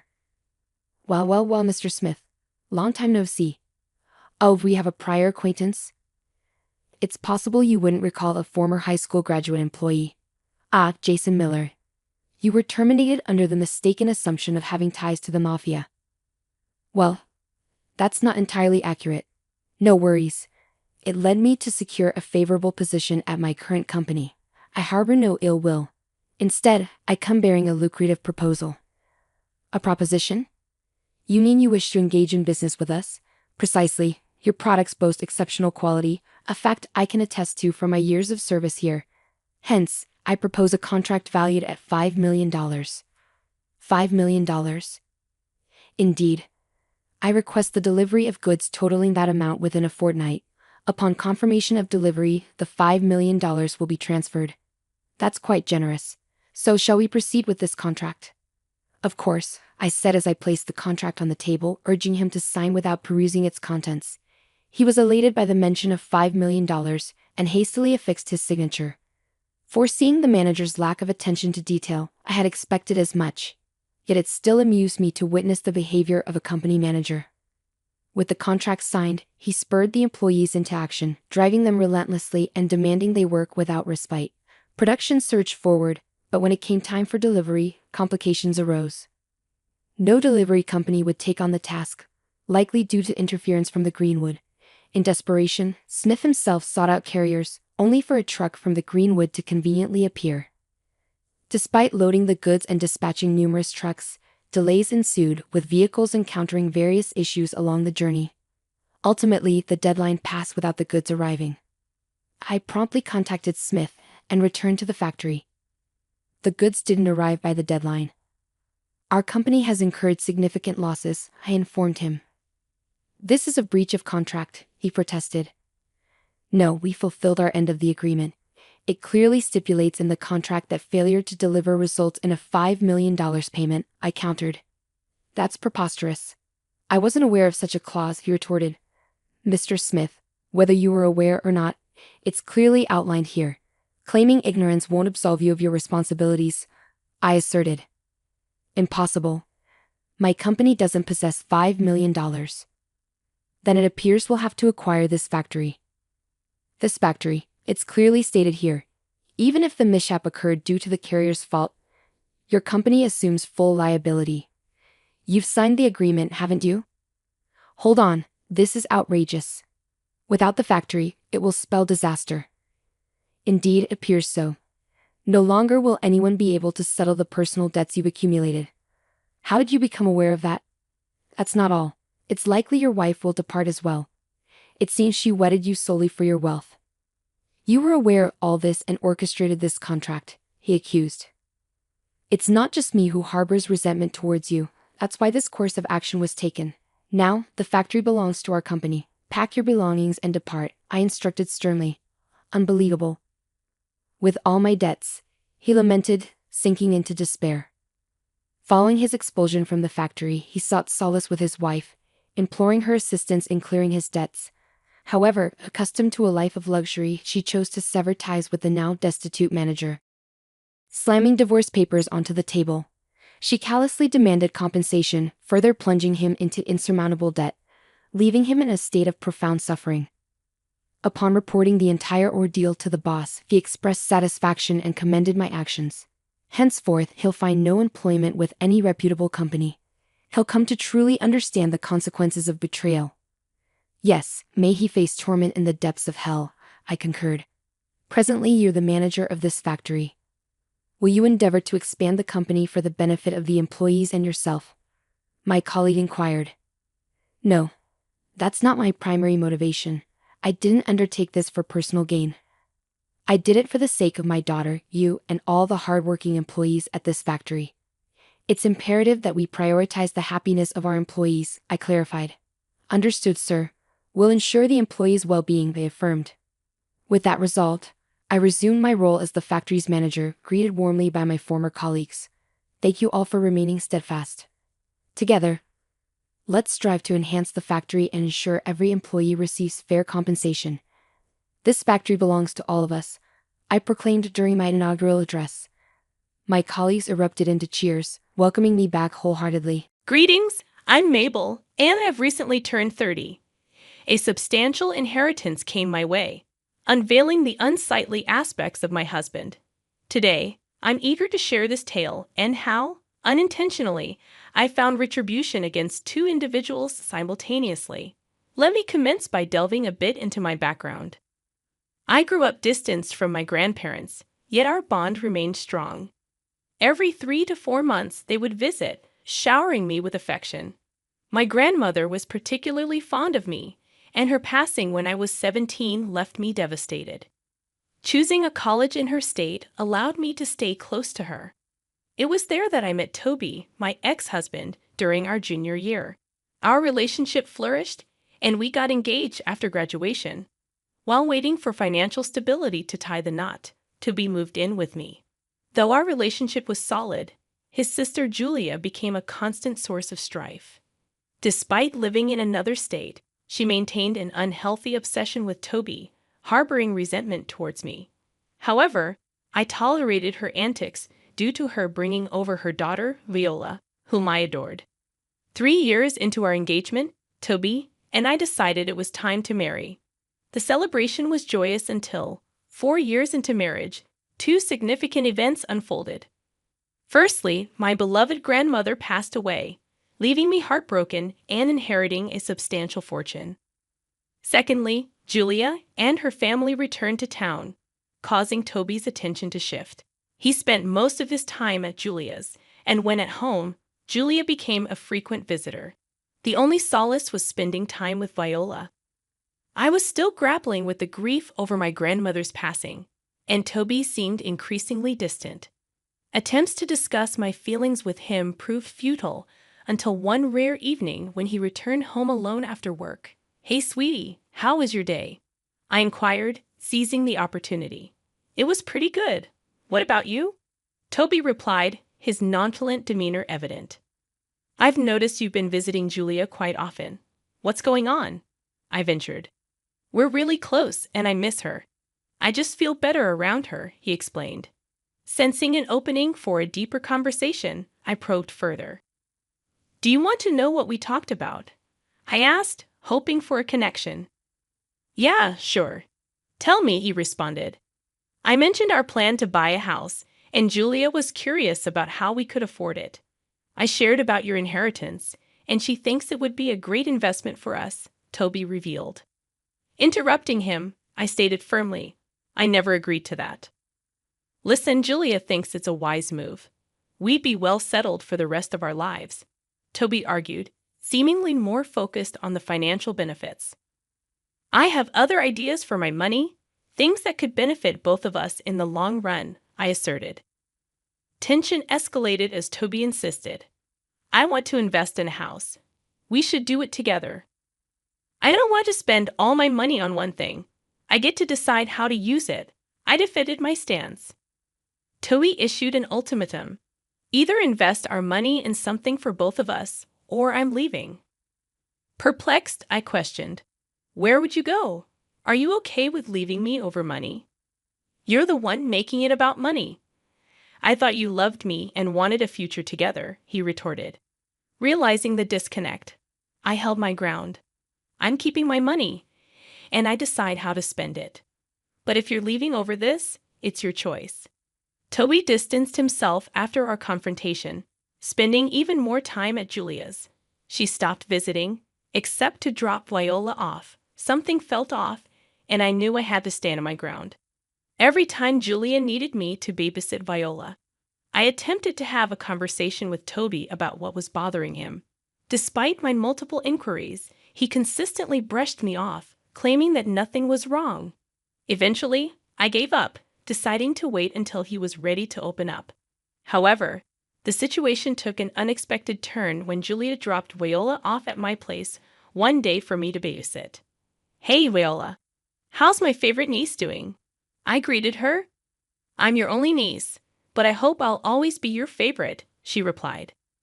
"Of course you will be. Anyway, what do you want to do today?" Viola excitedly suggested. "I was thinking we could go get our nails done and then get some ice cream." "Yay! Can I paint my nails pink?" she asked. "Of course you can. And can I get strawberry ice cream?" "Why can't you? We'll get you everything you want. I only have one niece, and if I don't spoil her, would I really be her aunt?" Viola sweetly declared, "You know you're my favorite aunt. I really will miss you." "Miss me, sweetie? What do you mean? I'm not going anywhere." "Are you sure?" "Yes, of course. Where do you think I'll be going?" "Well, it's just that." "What is it?" "You can tell me anything. I swear I won't tell anyone else a word." Viola hesitated but finally shared, "Okay, well, I heard Mommy and Uncle talking the other day. Uncle, as in Uncle Toby, yeah. Mommy said she's going to help Uncle with getting some cases." "Cases? What are you talking about?" "They kept talking about some cases that would give them some money. Then she told her uncle that he would have a nice big house after he left you." "What? Oh my God, sweetie. When did you hear about this?" "Well, I heard about this like 2 days ago." "Are you sure you heard correctly?" "Yes, I'm sure that I heard correctly. As soon as Mommy saw that I was listening to them, she yelled at me to go to my room. She also told me not to tell you anything about her talk with her uncle, but I only told you because you're my favorite aunt." "Thank you so much, sweetie. Now, enough of this. Let's go out and have a fun day." I did my best to carry on with the day as if I hadn't heard Viola's revelation. I could tell she felt bad for telling me, but I assured her that she did nothing wrong. After enjoying the day, when it was time for Viola to go back home, I made her promise not to tell her mom or Toby about our conversation. Viola promised and hugged me goodbye. As Julia picked her up, panic began to rise in my chest. I sensed something was wrong with Toby, but the idea of him trying to manipulate me into spending my money on him was a new low. It was something I would have never expected from him, so I took the only course of action I could think of and called Toby's father, Edgar, who happened to be a lawyer. Despite the potential suspicion that Edgar might be involved in Toby and Julia's plan, my gut feeling told me he was a good man. Edgar had always treated me like a princess and consistently put Julia in her place whenever she tried to bully me. Edgar answered the call in his usual amiable manner. "Hello, darling. To what do I owe this phone call?" "Hi, Edgar. How are you?" I asked. "Oh, I'm doing quite well. What about you?" he replied. I actually don't know. I called because I need your help," I confessed. "My help? What could I help you with? Isn't Toby around?" Edgar inquired. "He is, but he kind of is the problem," I explained. "Oh no, I always told that boy to treat you right because it's really hard to come by women as amazing as you," he sympathized. "Thank you, Edgar. You may be the only one in your family that thinks of me as amazing." "What are you talking about?" "Well, I was babysitting Viola the other day, and she told me that Toby and Julia were planning something against me." "Against you? What do you mean?" "She didn't know the specifics, but there is a case involved. Apparently, they plan on taking money from me." "What in God's name are you telling me?" "I also don't know what's going on. I'm worried, and I figured I'd come to you for help, considering you're a lawyer." "You did a great job of coming to me. Now tell me, do you believe Viola?" "I do, and only because in the past few months, Toby has begun to draw away from me. I tried to talk to him about it, but he never took me seriously." "All right. And why do you think Julia is involved? Ever since she moved back, they began to spend a lot of time together. I get it. They were living far apart for years before, and it made sense. But then, in the past few months, he was going over to her house for hours every single day. That's a little weird. Did something happen a few months ago that triggered Toby's strange reaction? I got my grandmother's inheritance because she passed away. It was quite a large amount of money. Toby wanted to use it to buy a house, but I was a little hesitant about it. After that, he's been acting weird. My guess is that they're going to try and get your money. First of all, I'm so worried that my children are doing this to you. This was not how I raised them. Secondly, why don't you drop by my office tomorrow and we'll hash this out properly? That sounds great. And you have nothing to apologize for. You're clearly a good man. Thank you for helping me out. I don't know what I would do without you. I was genuinely grateful that Edgar was helping me out. I did not think he would side with me over his children, but I was glad that he did. The next day, I took a day off from work and made my way over to his office. Once there, Edgar apologized once again for Toby and Julia's actions, but I told him to just help me navigate around this. We figured that Toby was going to ask for a divorce. So the first order of business was to contact all the reputable divorce lawyers in our city and ask for advice. This would then limit Toby's access to good lawyers because there would be a conflict of interest, considering they already knew my side. The next thing we had to figure out was how they planned to take my inheritance from me. Fortunately, I had the foresight to keep my inheritance money in a separate bank account, refraining from using it for any purchases for Toby or myself. While I initially intended to buy Toby some luxury items he desired, it became evident that such plans were unlikely to materialize. Edgar and I suspected that the only way for them to access that money was through outright theft. With this in mind, I decided to set up the perfect scenario to catch them. My apartment already had a top-of-the-line security system due to my concerns about break-ins, a fact Toby was aware of and agreed to when he moved in. The next step was subtly letting Toby know that my bank details were stored on my laptop. Creating a facade of bank troubles that he could help me with accomplished this effortlessly. Lastly, I informed Toby that I would be meeting a friend over the weekend, leaving him home alone. Meanwhile, Edgar would serve as a witness and corroborate my alibi. During our conversation, I received a notification that money had been transferred from my account to our joint account. Seizing the opportunity, I promptly called the police to report the unauthorized transaction. Upon my return from meeting Edgar, Toby sat in the dining room, urging me to join him. "We need to talk," he asserted. "About what?" "About us?" I questioned. "Okay, we're not working out," he admitted. "I agree. What do you mean?" I responded. "Well, for starters, I didn't like how you threatened to end the relationship over money. I would have spent on us had you not done that. I didn't think that you would. That's another point. You think so lowly of me, and I don't think that's a sign of a good partner. It's as if you've been a good partner. You've been selfish since the start, and I only put up with it because I love you." How in the world was I selfish? I helped you pay off your student loans first instead of mine. I supported you for a whole year when you didn't have a job. I sacrificed so much to make sure you were happy. The few times I didn't do what you wanted, I became a selfish monster to you. Don't act like what you did was some righteous thing. I would have done the same for you. Would you? You never helped me out when I was sick. Why would I think you would sacrifice your comfort for me when I really needed it? You're just trying to make me feel bad. No, and the last reason for not wanting to be with you is that I don't want to be with a lying, manipulative thief. What are you saying? Don't think I don't know about what you and Julia have been planning. I observed you transferring funds from my account to our joint account. I'm aware that you intended to split it during the divorce. Don't bother denying it. I've informed about everything. You've proven to be deceitful, and I see no reason to remain with you. Well, I'll still get half of what I transferred into our account. I still win, Toby argued. If I recall correctly, I had security cameras installed in my apartment, and you made that transaction from my laptop at a time when I wasn't at home. I've already reported you for theft. The police should be here anytime soon. You did what? Oh, here they come. Good luck. I'll see you in court. The relief I felt at finally seeing Toby held accountable was unparalleled.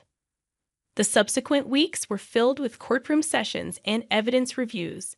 Alongside the theft charges, I filed for divorce, with Edgar serving as my lawyer. He fought vigorously to ensure that Toby paid appropriately for his crimes, and Edgar won the case. Toby was sentenced to 2 years in jail and fined an additional $30,000. The taste of revenge was sweet. As Edgar and I celebrated our victory, Julia approached, conveniently absent during prior trials, only showing up on the day of the verdict. Her anger was evident as she pointed her finger at Edgar. Dad, you were helping this witch. Give me one good reason why I shouldn't have helped Toby. I don't know, because she literally put your brother in jail, and he deserved his sentence. That will make him think twice before trying to steal from someone again, Edgar responded. Julia questioned, how could you do that to your own son? How could you do that to your own brother? I retorted, don't think I didn't see the real reason behind your plan. You were going to help Toby get the money so you could also reap the benefits of it. I was trying to give him a break from this jerk. You have no idea how toxic she is for him. I don't think she was the toxic one, Julia. You were a bad influence on him, and he was stupid enough to fall for your little game. He's getting the punishment he deserves, and maybe now he'll think twice before ever listening to you. You know you're going to lose him this way. He will never talk to you again, Julia stated. Good, because I have no children, as far as I'm concerned, Edgar replied. Don't be so dramatic. I'll be here, but I'm not happy with the way you treated my baby brother. As far as I'm concerned, neither you nor your brother are my children because I know for a fact that this is not how I raised my kids. What are you talking about? What I'm conveying is that I'm disowning both of you, and I want nothing to do with either of you. You can't do that. Actually, I can, and I'm going to do just that. This is all Mabel's fault. If she just thought of someone other than herself for a second, this would not have been happening. No, you should not have been so greedy. I was going to spoil Toby with all the things he wanted, but you had to interfere. You took away everything from him, and I hope you sit and think long and hard about what you did to your brother. Goodbye. I grabbed Edgar's hand and we left. We couldn't help but let out a chuckle at what had happened. I was happy that Toby got what he deserved, and that I was going to be free of his manipulative ways. I was also happy to see Edgar take my side. I did feel bad that it was because of me that he had lost both of his children, but he assured me that it was their own decisions that led to that. I took him out for coffee after, and we've maintained a good friendship ever since. Julia harassed me a bunch over text, and Edgar took it upon himself to tell Julia and her husband to leave me alone. Now this is where I unintentionally got revenge on Julia as well. You see, Julia's husband had no idea about Julia's involvement in what happened between Toby and me, so he called Edgar and asked him what happened and was shocked to learn about what Julia had done. Apparently, their marriage had been in the dumps for a while because of Julia's constant nagging that he never brought home enough money while simultaneously refusing to work. He did not like that she would go to such lengths and asked for a divorce. Of course, he also asked for full custody of Viola and managed to get almost full custody. Julia got custody for every other weekend, not to mention she didn't get much through that divorce either, considering that he had her sign an ironclad prenuptial agreement before marriage. Julia only received a small amount of alimony for a set period, and she was kicked out of their house. Once again, she blamed it all on me, and if I'm being completely honest, I was a little happy to see the way she got what she deserved. She tried to meddle in someone else's life, and she paid the ultimate price for it. Not to mention, I got to see Viola still because she loved me, and Julia's ex-husband could not say no to Viola. He was very apologetic for what Julia did, but I reminded him that he had no idea, so he had nothing to apologize for. And before you ask, yes, I am spoiling Viola senseless. As for me, my life is only getting better. I got a promotion at work and also decided to hire an accountant to help manage all my finances. I had invested my money in a few places, and it's only a matter of time before I get my returns on those. Getting to where I am today took a lot of struggle, but let me tell you, the view from where I'm at is one that I'm loving. I have a better understanding of people, and I'm going to be a lot more cautious. Thank you for your time. Hi there, I'm Mabel, a 30-year-old who recently found herself in possession of a substantial fortune. This unexpected windfall led me to uncover an unsavory side of my husband. Today, I'll share this tale and how I inadvertently sought retribution against two individuals simultaneously. But first, a bit more about me. I had a close bond with my grandparents, even though we lived apart. Every few months, they'd visit, and my grandmother, in particular, showered me with love and affection. My grandfather's passing at 17 left me devastated, and I decided to attend college in my grandmother's state to stay close to her. It was during college that I met Toby, my now ex-husband, and we began dating in our junior year. Our relationship flourished, and we got engaged after graduating. While waiting for financial stability to tie the knot, Toby moved in with me. Everything seemed great, except for the challenge of dealing with his sister, Julia. Julia, living in a different state, adored Toby excessively and viewed me as a threat to their bond. Despite her constant rudeness, I tolerated her visits because she brought along her daughter, Viola, with whom I shared a special connection. Toby, unfortunately, never stood up for me, unwilling to hurt his sister. Fast forward to 4 years into our marriage, two significant events unfolded. Firstly, my beloved grandmother passed away, leaving me grief-stricken. Inheriting a substantial sum meant little compared to the loss. Secondly, Julia and her family returned to town. Toby's presence at home dwindled as he spent most of his time with Julia or, when at home, focused on her needs. Desperate to reconnect with Toby, I attempted to discuss my feelings, but he remained indifferent, until one rare day when he returned home alone, affording us a chance to talk. I cautiously broached the subject. "Hey, sweetie, how was your day?" This marked a rare opportunity to address the growing distance between us. I yearned for her presence, and being around her just makes everything feel right. "Anyway, do you want to hear what we discussed?" "Sure, go ahead." "Well, I was sharing with her our plans to purchase a house." "Hold on, I never agreed to that. Just hear me out." Julia asked about the funding, and I explained your inheritance. She believes it's a wise investment for our future. "Why do you think that?" "You have more than enough money to almost fully buy a house. Investing in a home would secure our future, and I genuinely think it's a smart move. But I have other ideas for my money, things that could benefit both of us. I don't want to put all my money into one thing. It's like you're implying that your money is exclusively yours, not ours." "Well, in a way, it is. I decide how to use it, and you can't dictate that. Look, either invest in something for both of us, or I'm leaving."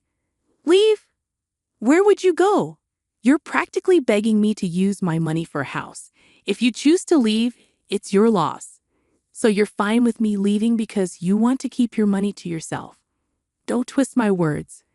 I brought it up because I thought you loved me and wanted a future together. Forgive me for trying to secure our future. You're not making sense. I'm keeping my money, and I'll decide where and how to spend it. Fine, but can you at least consider spending it on a house for us? I wasn't sure why Toby was so insistent on buying a house, but something felt off. That's why I stood my ground. After that conversation, Toby distanced himself even more, spending increasingly more time at Julia's place. Julia stopped visiting, except to drop Viola off for me to babysit. I attempted to have a conversation with Toby numerous times, trying to understand what was bothering him. However, he always evaded the topic, insisting that everything was fine. Eventually, I gave up, hoping he'd open up when he was ready. Things took an unexpected turn one day when Julia dropped off Viola for me to babysit. "Hey, Viola, how's my favorite niece doing?" I teased. "I'm your only niece, still your favorite though," she chuckled. We planned the day out for ourselves, discussing nail colors and ice cream flavors. Suddenly, Viola dropped a bombshell. "I heard Mommy and Uncle talking the other day. about cases and a big house after you left. Shocked, I probed further. Viola confirmed what she heard. She felt guilty for sharing, but I assured her she did nothing wrong. After our day together, I made her promise not to tell her mom or Toby. As Julia picked up Viola, panic gripped me. Toby's deception was unfathomable. I decided to call Toby's father, Edgar, a lawyer. Despite the risk, I trusted Edgar's integrity. He answered cheerfully, and I hesitantly explained the situation.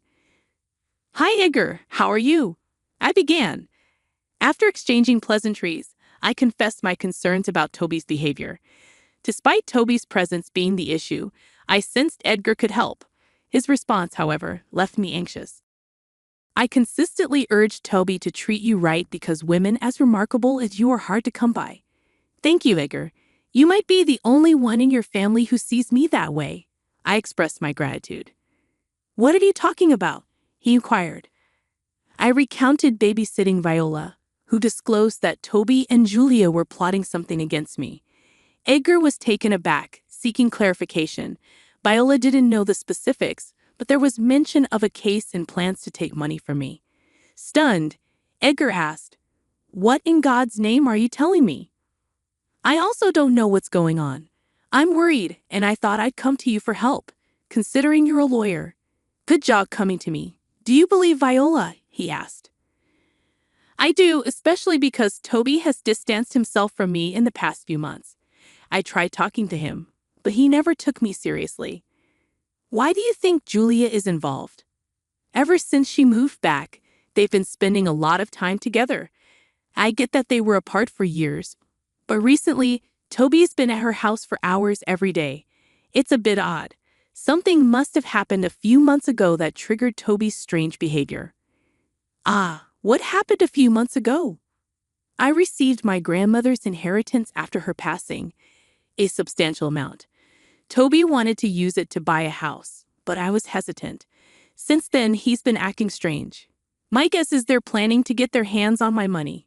Edgar expressed concern for his children's actions, apologized, and suggested meeting at his office the next day to discuss the situation further. Grateful for his support, I took a day off and visited his office.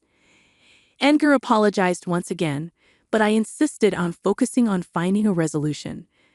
We suspected Toby might seek a divorce, so our first step was to contact reputable divorce lawyers in the city for advice, limiting Toby's options due to a potential conflict of interest.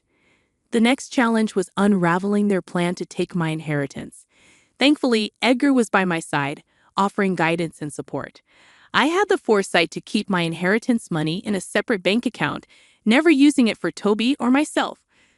Though I intended to purchase luxury items for Toby, it became clear that it wouldn't happen since they couldn't access the funds. Edgar and I suspected they might resort to outright theft. Knowing I could control the situation by setting a trap, I utilized the advanced security system in my apartment, a precaution against potential break-ins, which Toby knew about and agreed to when he moved in. Subtly, I hinted to Toby that my bank details were on my laptop, feigning bank troubles he could assist with. Furthermore, I informed Toby of plans to meet a friend over the weekend, leaving him alone at home. Edgar acted as my alibi. During our conversation, I received a notification of a transfer from my account to our joint one. Alerting the police upon my return, I confronted Toby. Sitting in the dining room, Toby initiated the conversation. "We need to talk." "About us?" I inquired. "We're not working out," Toby declared. "I agree," I replied, surprised. "You agree? What do you mean?" "For one, I didn't appreciate you threatening to end things over money. I would have spent it on both of us had you not done that. I didn't think you would. And that's another issue. You think so little of me. That's not a sign of a good partner. You've been selfish since the start, and I tolerated it because I loved you." "How was I selfish?" "I helped you pay off your student loans first, not mine. I supported you for a year when you were unemployed. I sacrificed a lot for your happiness. Don't act like you were righteous." "I would have done the same for you. You never helped me out," Toby countered. "Why would I expect you to sacrifice your comfort for me when I was sick? You're just trying to make me feel bad. Toby retorted. No, and my last reason for not wanting to be with you is that I don't want to be with a lying, manipulative thief. I replied. What are you saying? Don't think I don't know about what you and Julia have been planning. I saw you transfer money from my account into our joint account. I know you wanted to split that during the divorce. No, don't even bother. I know about everything. You are a pathetic man, and I see no reason to be with you. Well, I'll still get half of what I transferred into our account. I still win. Will you? If I recall correctly, I had security cameras installed in my apartment, and you made that transaction from my laptop when I wasn't at home. I've already reported you for theft. The police should be here anytime soon. You did what? Oh, here they come. Good luck. I'll see you in court. The relief of finally seeing Toby pay for his actions was unparalleled. The following weeks were a nightmare of courtroom sessions and evidence viewing. Along with the theft charges, I filed for divorce. Edgar, my lawyer, fought diligently to ensure Toby paid properly for his crime. Edgar won the case, and Toby was sentenced to 2 years in jail with an additional $30,000 fine. Nothing tasted sweeter than the flavor of revenge. As Edgar and I celebrated our victory, Julia approached us. She had been conveniently absent during previous trials, choosing to show up only on the day of the verdict. That in itself spoke volumes. Angry, she pointed her finger at Edgar. Dad, you were helping this witch. Give me one good reason why I shouldn't have helped Toby. I don't know, Julia. Maybe because she literally put your brother in jail and he deserved his sentence. That'll make him think twice before trying to steal from someone again. How could you do that to your own son? How could you do that to your own brother? Don't think I didn't see the real reason behind your plan. You were going to help Toby get the money so you could also reap the benefits. I was trying to give him a break from this jerk here. You have no idea how toxic she is for him. I don't think she was the toxic one, Julia. You were a bad influence on him, and he was stupid enough to fall for your little game. He's getting the punishment he deserves, and maybe now he'll think twice before ever listening to you. You know you're going to lose him this way. He will never talk to you. Good, because, as far as I'm concerned, I have no children. I'll be here, but I'm not happy with the way you treated my baby brother. As far as I'm concerned, neither you nor your brother are my children because I know for a fact that this is not how I raise my kids. What are you talking about? What I'm saying is that I'm disowning both of you, and I want nothing to do with either of you. You can't do that. I actually can, and I'm going to do just that. This is all Mabel's fault. If she just thought of someone other than herself for a second, this would not have been happening. No, you should not have been so greedy. I was going to spoil Toby with all the things he wanted, but you had to interfere. You took away everything from him, and I hope you sit and think long and hard about what you did to your brother. Goodbye. I grabbed Edgar's hand, and we left. We couldn't help but let out a chuckle at what had happened. I was happy that Toby got what he deserved, and that I was going to be free of his manipulative ways. I was also happy to see Edgar take my side. I did feel bad that it was because of me that he had lost both of his children, but he assured me that it was their own decisions that led to that. I took him out for coffee afterward, and we've maintained a good friendship ever since. Julia harassed me a bunch over text, and Edgar took it upon himself to tell Julia and her husband to leave me alone. Now this is where I unintentionally got revenge on Julia as well. You see, Julia's husband had no idea about Julia's involvement in what happened between Toby and me, so he called Edgar and asked him what happened and was shocked to learn about what Julia had done. Apparently, their marriage had been in the dumps for a while because of Julia's constant nagging that he never brought home enough money while simultaneously refusing to work. He did not like that she would go to such lengths and ask for a divorce, of course. He also asked for full custody of Viola and managed to get almost full custody. Julia got custody for every other weekend. Not to mention, she didn't get much through that divorce either, considering that he had her sign an ironclad prenuptial agreement before marriage. Julia only received a small amount of alimony for a set period of time, and she was kicked out of their house. Once again, she blamed it all on me. And if I'm being completely honest, I was a little happy to see the way she got what she deserved. She tried to meddle in someone else's life, and she paid the ultimate price for it. Not to mention, I got to see Viola still because she loved me, and Julia's ex-husband could not say no to Viola. He was very apologetic for what Julia did, but I reminded him that he had no idea, so he had nothing to apologize for. And before you ask, yes, I am spoiling Viola senseless. As for me, my life is only getting better. I got a promotion at work and also decided to hire an accountant to help manage all my finances. I have invested my money in a few places, and it's only a matter of time before I get my returns on those. Getting to where I am today took a lot of struggle, but let me tell you, the view from where I'm at is one that I'm loving. I have a better understanding of people, and I'm going to be a lot more cautious. Thank you for your time. Bridezilla still insisted on me purchasing her $3,500 wedding dress and relentlessly mocked me on her significant day. Seeking revenge, I, a 27-year-old woman, found myself serving as the maid of honor for my sister-in-law, Christina, aged 25. My marriage to her brother, Martin, aged 28, had reached its one-year mark, and while the rest of Martin's family had embraced me, Christina remained an exception. Despite my initial attempts at kindness, Christina's uptight and mean demeanor resembled the mean girls from my high school and college days. Recognizing the futility of befriending her, I ceased efforts, and we settled into a pattern of mutual ignorance. Martin, concerned about our strained relationship, attempted to foster friendship, but Christina's lack of reciprocity led him to abandon the endeavor. The rest of the family, uninterested in forcing a connection between us, left us to our own devices. Given our history, I was surprised when Christina asked me to be her maid of honor a couple of months ago. Initially unenthusiastic about the idea, I expressed my need for time to consider before ultimately planning to decline. Christina and I barely knew each other, and she had made her dislike for me abundantly clear. Moreover, the role of maid of honor felt like a substantial commitment I wasn't prepared to undertake for someone like Christina.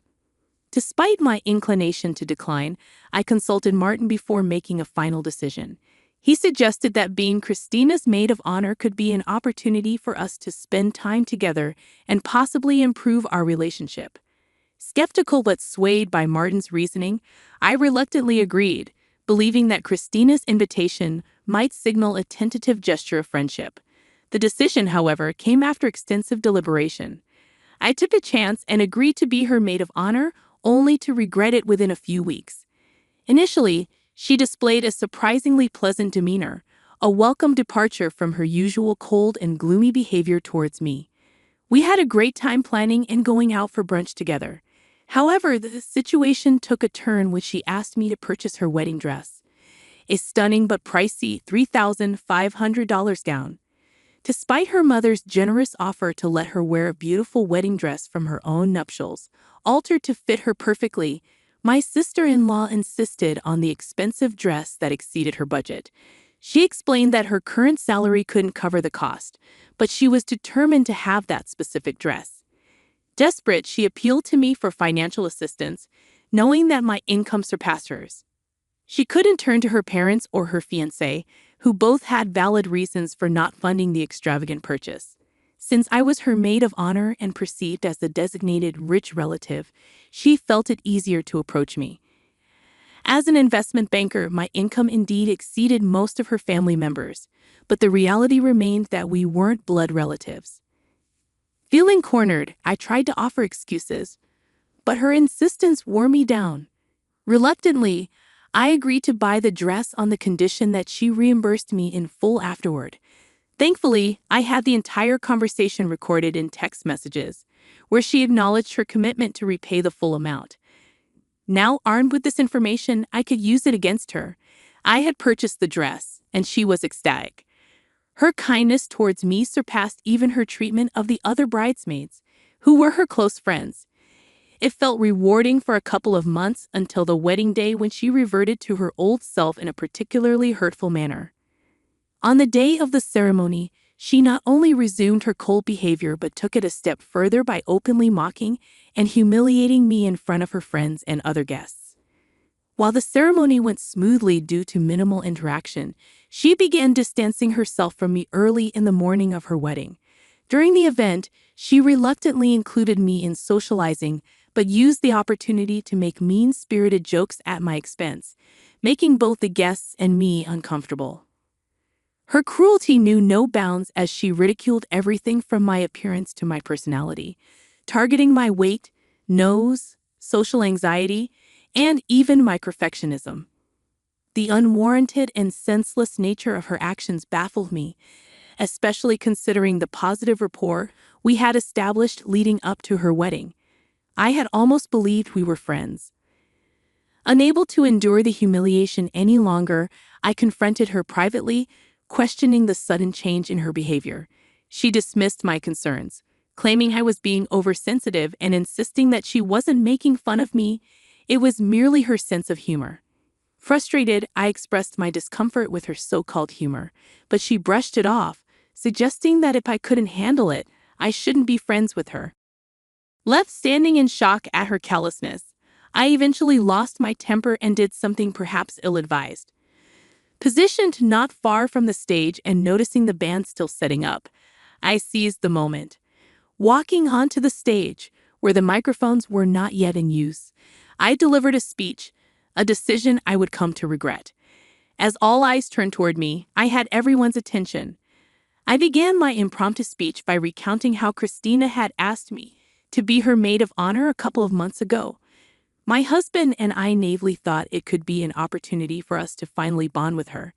I highlighted Christina's initial coldness and my hope that this role could lead to a genuine friendship. However, I soon realized that Christina, despite the temporary warmth, remained impossible to befriend due to her unpleasant nature. Bringing up the incident where she begged me to buy her wedding dress, I expressed my suspicion that she only asked me to be her maid of honor to secure the dress. Given my higher income, she likely endured niceties for a few months to ensure she got the dress she desired. As I spoke, I noticed the power to the microphone had been cut, prompting me to shout my speech. Security started making their way through the crowd towards me.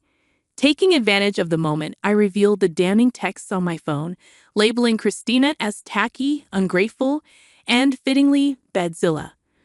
Without looking back, I left the venue, relishing in the satisfaction of hearing her cry. On the bus home, I checked my phone to find around 100 texts from my family, including confused messages from my parents who had witnessed the spectacle at the wedding. Martin, my husband, expressed his disbelief and the need for a serious conversation. He also mentioned that Christina had become inconsolable after my departure, causing a temporary halt to the proceedings. Upon reaching home, I ignored the influx of texts from irrelevant relatives seeking drama and gossip. Instead, I treated myself to a cocktail and ordered a burger, compensating for the missed enjoyment of the wedding feast. Opting for a laid-back afternoon, I settled in front of the television to unwind. I chose to remain unresponsive to calls and texts until the evening, feeling it wasn't necessary to engage with anyone in my agitated state. The swirl of emotions, insult, humiliation, and a sense of being used overwhelmed me. Despite acknowledging the erratic nature of my actions, I grappled with conflicting feelings and couldn't muster the courage to explain myself to anyone. The only individuals I believed deserved an explanation were my parents, Martin, and my in-laws, excluding Christina, who was well aware of the circumstances. Martin returned home around 9 o'clock, and the atmosphere remained tense. He entered without uttering a word, leaving me to anticipate a conversation after he freshened up. An hour passed with no sign of him approaching, prompting me to take the initiative and break the silence. Despite his stony demeanor and engrossment in his phone, I entered the bedroom where he lay.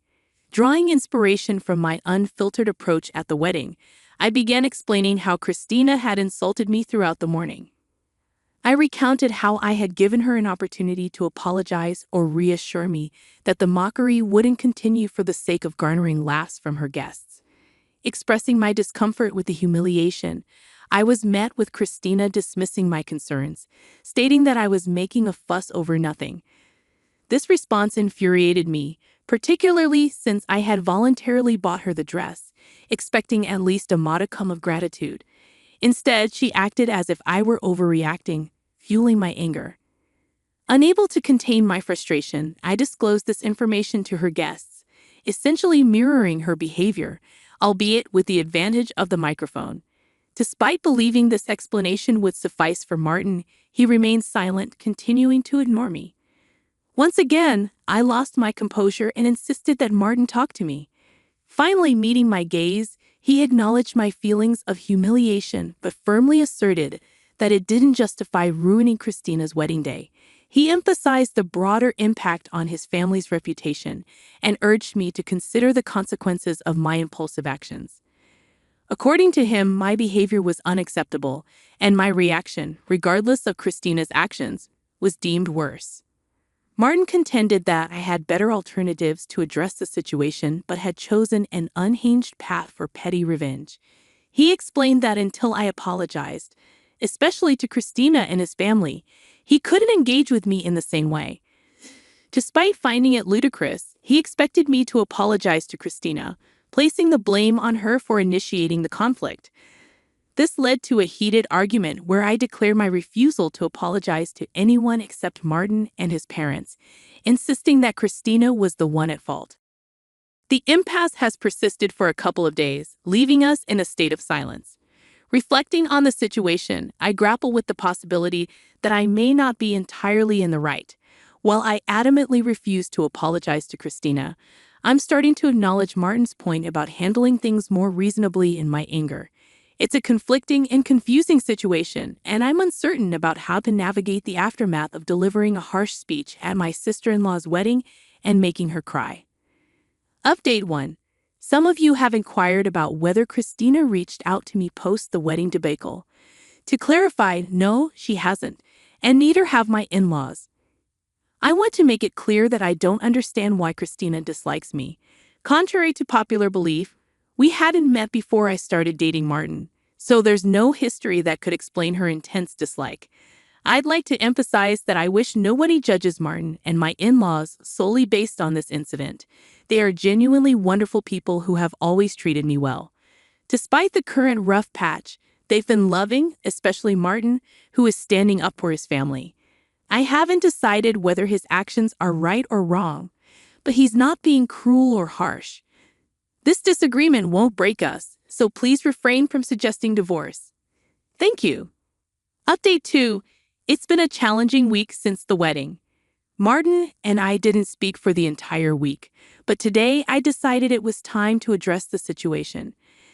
Acknowledging my mistake, I apologized to Martin during dinner for my behavior at the wedding, recognizing the significance of the family event I disrupted. I expressed my intention to talk to his parents and make amends, understanding they didn't deserve the fallout. However, I reiterated that I wouldn't apologize to Christina due to her unpleasant demeanor. Martin was silent for a moment but reassured me that I didn't need to apologize to her. He was just upset the other day. He acknowledged the unfairness in his previous stance, expressing it with a sense of exhaustion. Martin opened up about the challenging time he had faced, dealing with backlash from almost everyone in the family. Despite being the person he wanted to confide in, I wasn't available, making it a miserable week for him too. He shared that his parents were furious with me, cautioning against an immediate apology to them due to their current anger. He vented his frustration about uncles, aunts, and other relatives who, for no apparent reason, had been commenting on me derogatorily in the family group text. Martin revealed he had distanced himself from the group, but his parents continued to send those hurtful texts, emphasizing the family's negative sentiment towards me. Surprisingly, he advised me against apologizing to Christina, recognizing that her actions had provoked my response. Despite my willingness to apologize to the family, he asserted that I owed no one an apology. According to Martin, these people were selfish, and the incident had revealed their self-centered nature. He disclosed his futile attempts to reason with his parents and family members, asserting Christina's role in instigating the situation. However, they refused to listen, dismissing my perspective and labeling me a psycho. Martin knew that any apology from me would only lead to further humiliation, and he was determined not to let that happen. While still maintaining that my actions were not okay, he stood by the belief that Christina was not as innocent as portrayed. He advised against apologizing to anyone, emphasizing that I shouldn't apologize to his parents even for the sake of my conscience. I decided it would be more effective to address the situation when they were more receptive and open to it. If I approached them now, it would likely be futile. In a way, it turned out well for both of us. While not perfect or ideal, at least I was able to relieve my conscience with Martin. Ultimately, what matters most to me is my husband's opinion of me. Everyone else can go to hell. Update 3. Hey everyone! I know many of you have been seeking an update, but honestly, not much has changed since the last one. After Martin and I reconciled, I stopped worrying about his family's opinion of me.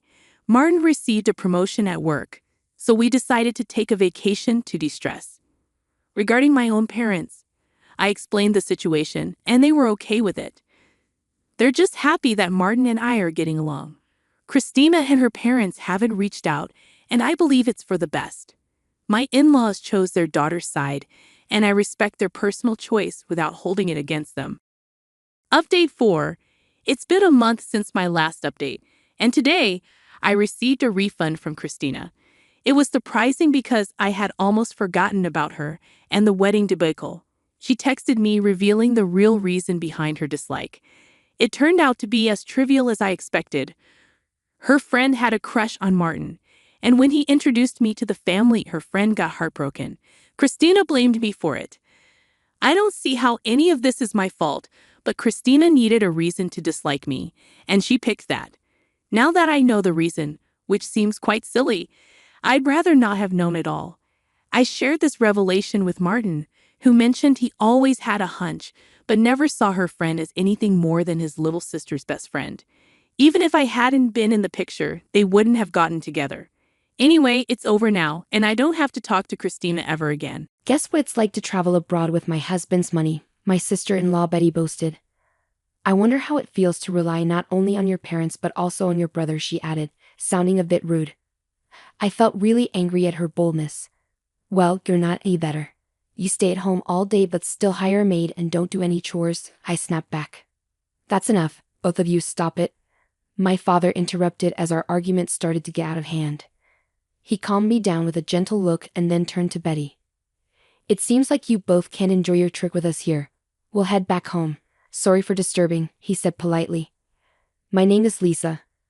I'm almost 40 years old and I work while living with my father. My mom passed away from an illness 10 years ago, and my younger brother Jake, who is 5 years younger than me, has already gotten married and moved out. I live simply with my father in our bay house. It's not that I can't afford to live on my own. I choose to live with my father because I worry about him. After my mom died, he started having a lot of health problems and had to stop working as he got closer to retirement age.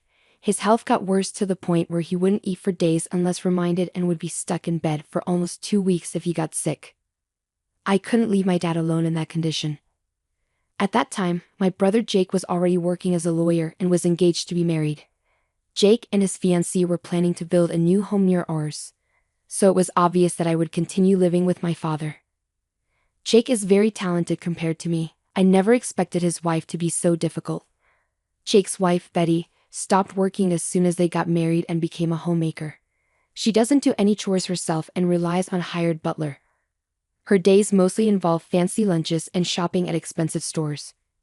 Jake is busy with his job, so he might not have much time to spend with Betty, but her extravagant lifestyle is surprising. Living near Jake and Betty's house, I couldn't help but hear about Betty's carefree life. What made it worse were her comments when she visited us. When are you going to move out, Lisa?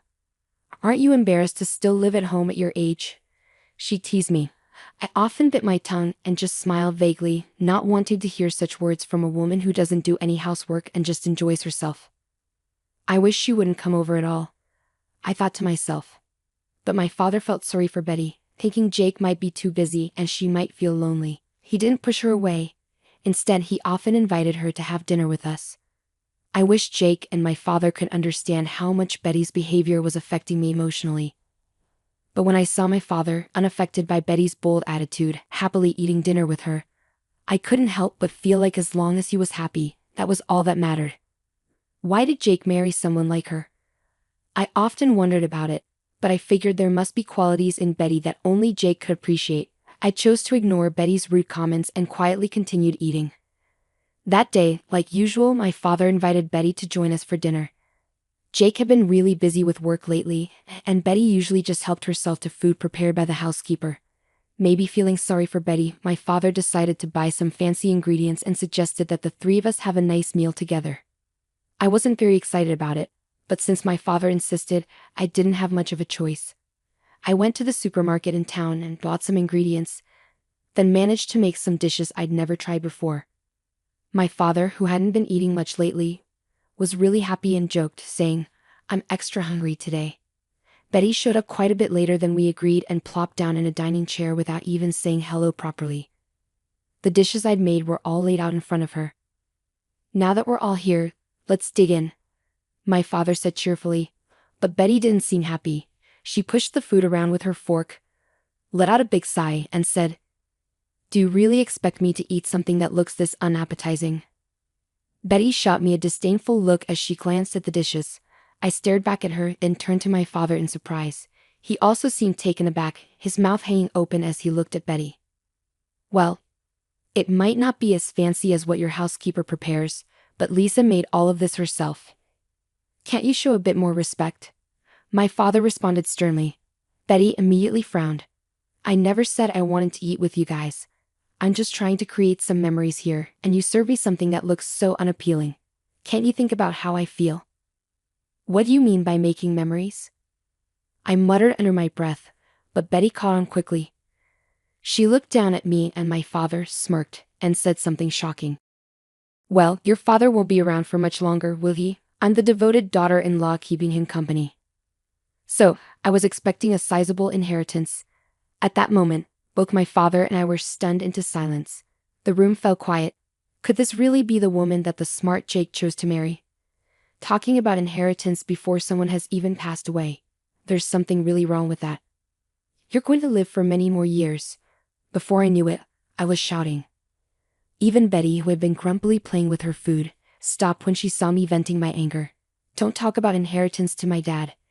He might just be another person to you, but he's family to me. He's also family to Jake. He's the only living relative left for us after we lost our mother." My father gently restrained me as I leaned over the table, breathing heavily. I slowly sat back down, my anger toward Betty still burning inside. With a deep breath that seemed to break the tension, I felt my pent-up emotions deflate. "I'll pretend I didn't hear what you just said," my father said in a calm voice. Immediately, Betty scoffed. "All I did was speak the truth. I don't want the inheritance to go to a woman who's still living with her parents." Betty's words were blunt. I didn't have the energy to be angry anymore. She boldly brought up what my father had tried to ignore and hurled her insulting words and actions at us. "I'll leave this old house to you, sister-in-law. Looks like you won't have to worry about losing your place to live," Betty said with a mocking laugh. I wanted to argue back, but when I saw my father quietly shaking his head, I held my tongue. My father was too forgiving with Betty. Even as she feels lonely because Jake is often busy with work, it's not right to excuse an adult who doesn't know how to speak respectfully. My father glanced at my expression and murmured softly, "She's the one Jake picked." There was a sad smile on my father's face. He looked like a dad dealing with a troublesome daughter and also like a man who's been worn down by life. I couldn't bring myself to say anything when I saw my father's expression. I had words for both my father and Betty, but more than anything, I wanted to know what Jake thought about all of this. It's uncertain if Jake knows about Betty's behavior. If he's aware of it and ignoring it, then I feel obligated to speak up as his sister. In the end, Betty hardly ate the food I cooked and left early after a short conversation. Only my father and I remained in the spacious living room. Making memories, huh? Maybe she's onto something, I sighed quietly, noticing my father's figure suddenly appearing smaller as he muttered those words. Following Jake's suggestion, our family decided to take a trip to France. My father wanted to visit France while he could still walk without assistance, so Jake and I organized the trip. Initially, I suggested to Jake that he and Dad go on the trip alone without me, since Betty often made snide remarks toward me. I didn't want to spoil the happy atmosphere of the trip. However, Jake insisted that it would be better to have someone who usually observes Dad's condition, so he ended up buying 4 tickets. I reluctantly agreed to join them on the trip to France, and as I anticipated, Betty was in a sour mood the entire time, not speaking a word to anyone on the plane. Once we arrived, we headed straight to the heart of Paris and enjoyed sightseeing. My father was surprisingly lively, exploring every corner with enthusiasm. Betty seemed to brighten up a bit when Jake bought her a designer bag. She walked arm in arm with Jake, but I couldn't help but notice that Jake didn't seem particularly happy at that moment. I accidentally locked eyes with Betty, and she glared at me so intensely that my heart skipped a beat. By the way, why is Lisa even here with us? Betty let go of Jake's arm and confronted me. I asked her to come just in case something happens to Dad. We need someone who can handle it. Jake tried to intervene, but it seemed like his words didn't register with Betty. She continued to stare at me, smirking. Betty spoke in a mean way, asking what it's like to use her husband's money to travel abroad. She said not to spend too much because plane tickets are expensive. Then she rudely suggested that Lisa could sleep outside instead of in their fancy hotel suite. Jake tried to stop her, but she didn't listen. Betty insulted Lisa, saying she lives off her family's money, including her brother's. Lisa felt really angry and upset at this. She fired back, saying Betty actually lives off Jake's money even though she's a housewife. Lisa pointed out that Betty hires someone else to do the housework. Their dad stepped in before things got worse. He calmly told Betty they'd leave because their presence was ruining her trip.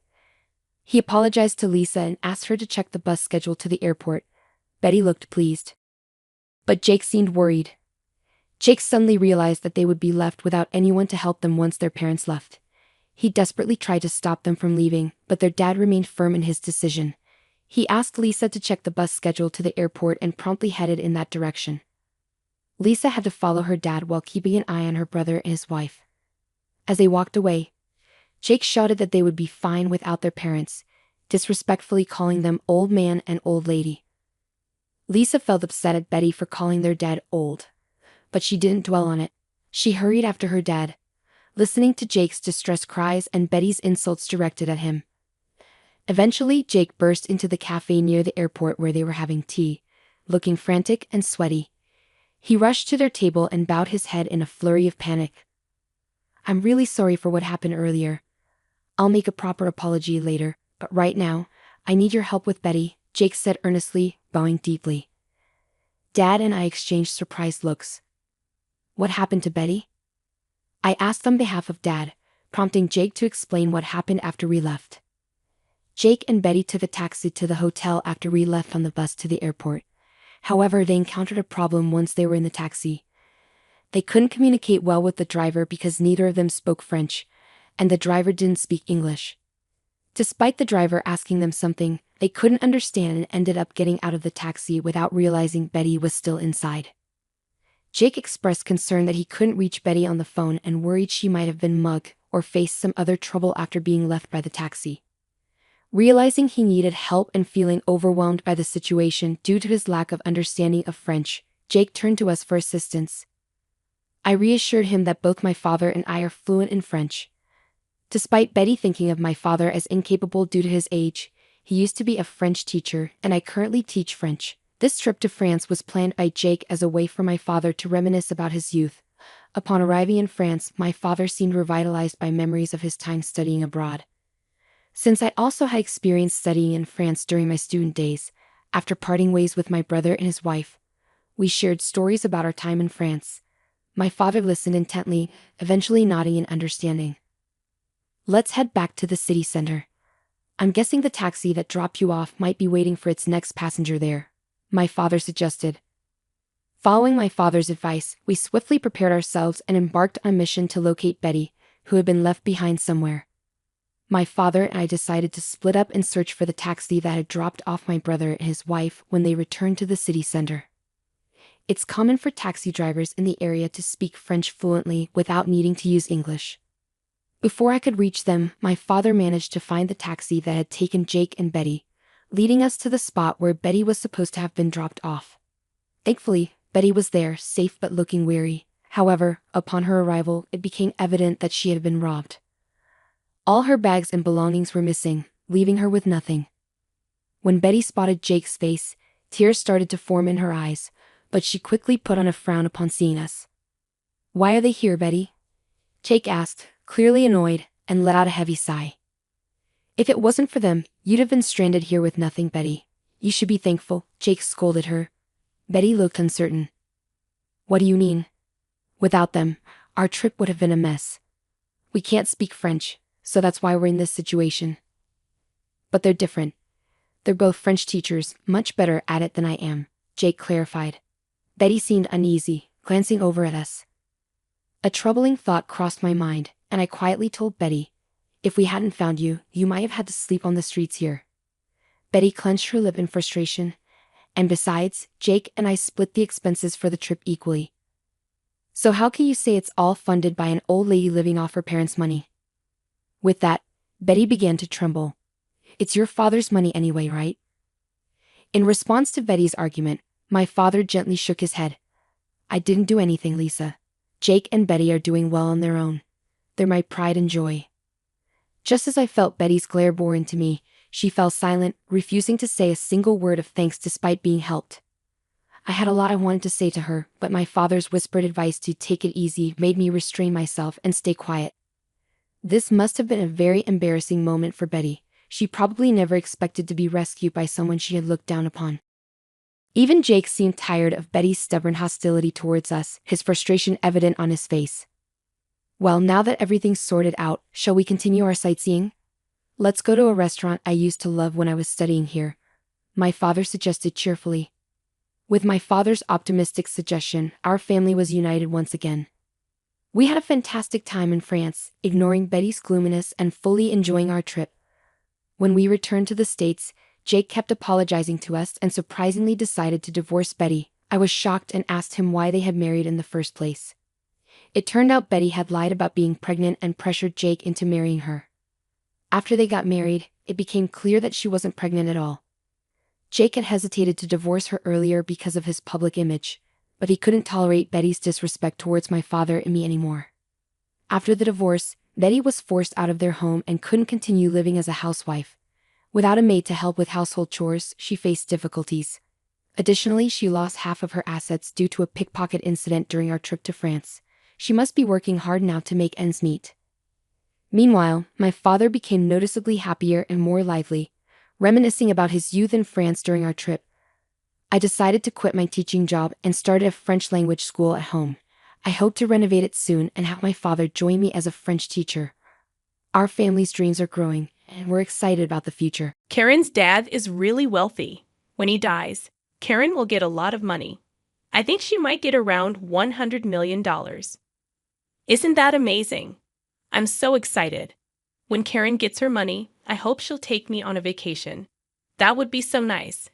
Maybe I'll even ask her to buy me a car. James, what about you? I've always dreamed of getting a really fancy gaming computer. I wonder if Karen would buy me one. As they chatted excitedly, they didn't notice the look on my face. On the other side of the door, I held onto my purse tightly. My name is Karen. I met my husband James at a social club for people who work. We became friends quickly because we both liked the same things. We were happy together every day. One day, I got a surprising call from my mom. She said, "Karen, your dad has collapsed." What? My dad was always cheerful, cracking dad jokes, and he seemed healthy. He ran his own company smoothly. It was hard to believe he collapsed. Worried about him, I left home right away and took the next train to the hospital my mom mentioned. My dad was incredibly kind. Even with his busy schedule, he always made time to play with my brother and me. He was a wonderful father who loved carrying us on his shoulders. I remember how emotional he got when I read a letter to my parents at my wedding to James. It's a memory I'll never forget. So hearing that such a loving man collapsed was hard to believe.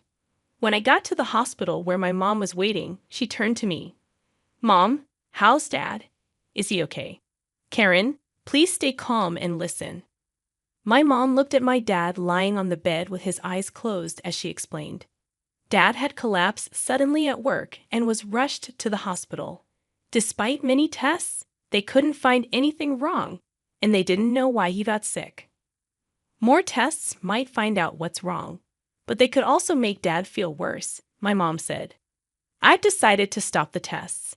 It looks like your dad will have paralysis on one side of his body, so he's going to need a lot of care. Yeah, that's right. Even though she seemed worried, my mom stayed calm. My mom has decided to take care of Dad. I could feel my mom's strength, but I was also really sad that my dad wouldn't be the same. Just then, my brother burst into the room. "How's Dad?" he asked, out of breath. Mom explained Dad's condition to him, just like she did to me. "Mom, you can't take care of him alone. I'm nearby. I'll help." "Thank you, but focus on your own life. You have your own family to take care of." My brother agreed, saying, "I understand." My brother got married before me and now has a 4-year-old daughter. I'm the one with more free time since I don't have kids yet, but it takes me an hour by train to get home. Even though I'm far away and it'll take time, I won't leave everything to you and Mom. If anything changes with Dad, tell me right away. "Karen, did you tell John you're here?" My brother suddenly asked, reminding me that I had left the house without letting John know. Seeing my worried expression, my brother said, "You should call him. John must be worried." So I hurried out of the hospital room to find a quiet spot to call him. When John answered, he asked, "Karen, where are you?" I was so worried. Hearing John's voice calmed me, but I couldn't hold back my tears as I explained that my dad had collapsed and needed care. John was shocked. "You're lively, Dad." But he spoke gently to comfort me. I felt grateful to have married him. When I told him I was coming home, he said softly, "I'll make dinner. Just be careful on your way home." It seemed Dad would stay in the hospital tonight. My mom and brother were also heading home, so I decided to go home too. When I got home, John had prepared my favorite meal. It must have been tough. "Have something you love to cheer up," he said, pulling out a chair for me. His kindness brought tears to my eyes. John usually stays calm, but he's incredibly caring when I'm feeling down, which always touches me. After thanking him for his comfort, I went to bed early that day. The next morning, feeling a bit better, I told John that I wanted to help take care of my dad sometimes, and he agreed happily. Also, it turned out that John had informed his parents about my dad's condition, and they offered to help with chores while I was away. I was surprised and grateful to receive such support from John's family to assist with my dad's care. When I called to thank them, John's mom chuckled and said, "Your dad is like family to us. You don't need to worry about a thing." When John's parents arrived at our house with smiles on their faces, asking how they could help with chores, I was surprised. They, like John, are usually calm and composed. Before I got married, I thought they were a bit distant, but maybe I misunderstood them. I kept thanking my husband James and my in-laws for their support and for taking care of my dad.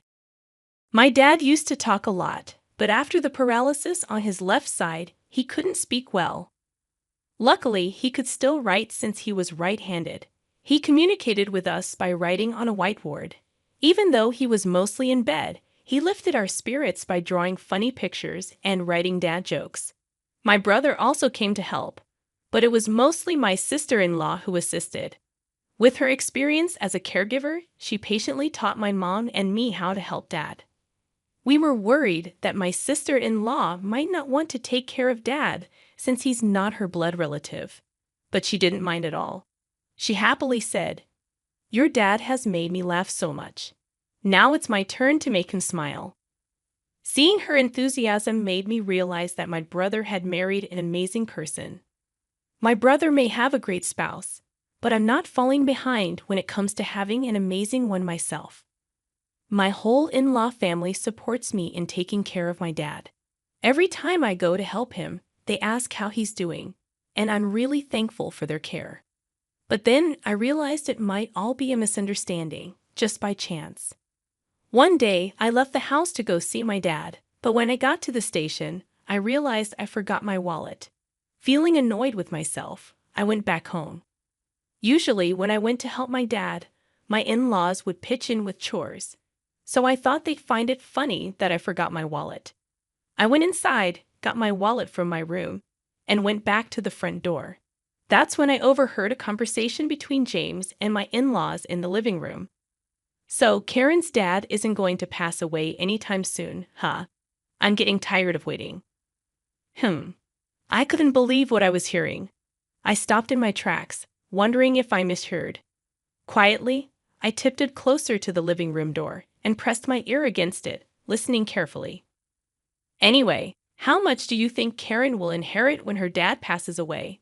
It doesn't make sense for us to be nice to her unless we get a big share. Her dad is really rich. She's probably going to get more than 100 million, right?" "Wow, that's amazing. I can't wait. When her dad passes, I hope Karen takes me on a vacation. That'd be nice. Maybe I'll ask her to buy me a car.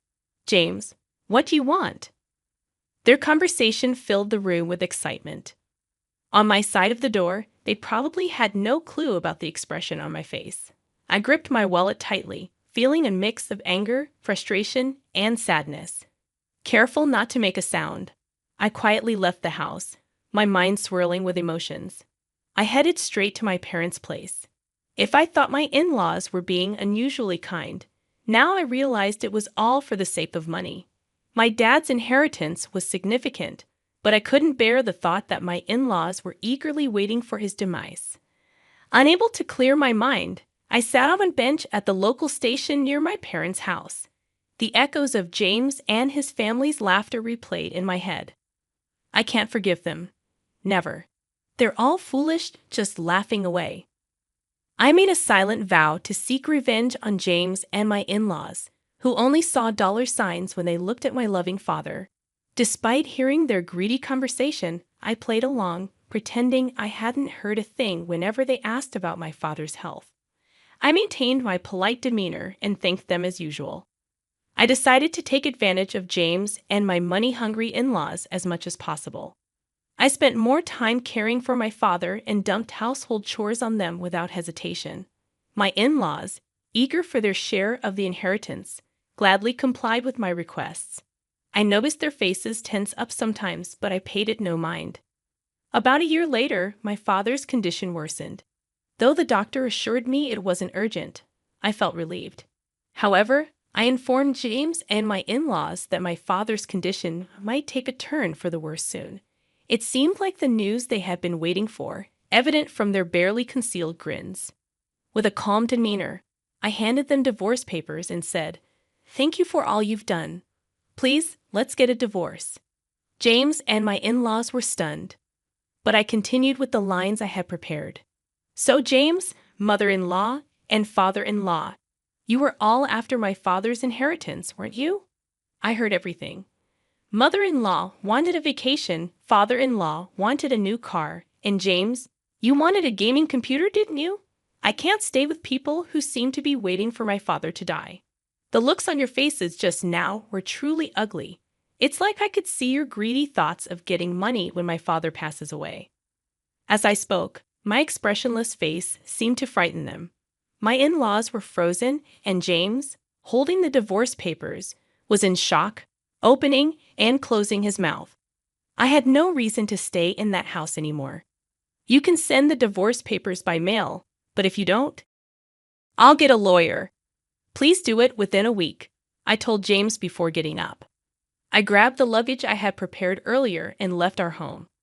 During the train ride back to my parents' house, I felt the gentle sway of the seat. When I arrived, my parents were there waiting for me. Since I had already told my mom about what happened, she hugged me tightly and said, "You did the right thing." It was the first time I cried in my mom's arms like that since I became an adult. The next day, James and my in-laws came to my parents' house. I decided to stay hidden and see what would happen. When my mom opened the door, James and my in-laws were kneeling outside. "We're here to apologize to Karen. There seems to have been a misunderstanding. Please, let us apologize properly," they pleaded. "Misunderstanding? My daughter overheard your conversation. It seems you've been eyeing my husband's inheritance." I don't want to have anything to do with people like that. My mom sharply dismissed them. James persisted, pleading to see me again. I can't let you see her because she doesn't want to.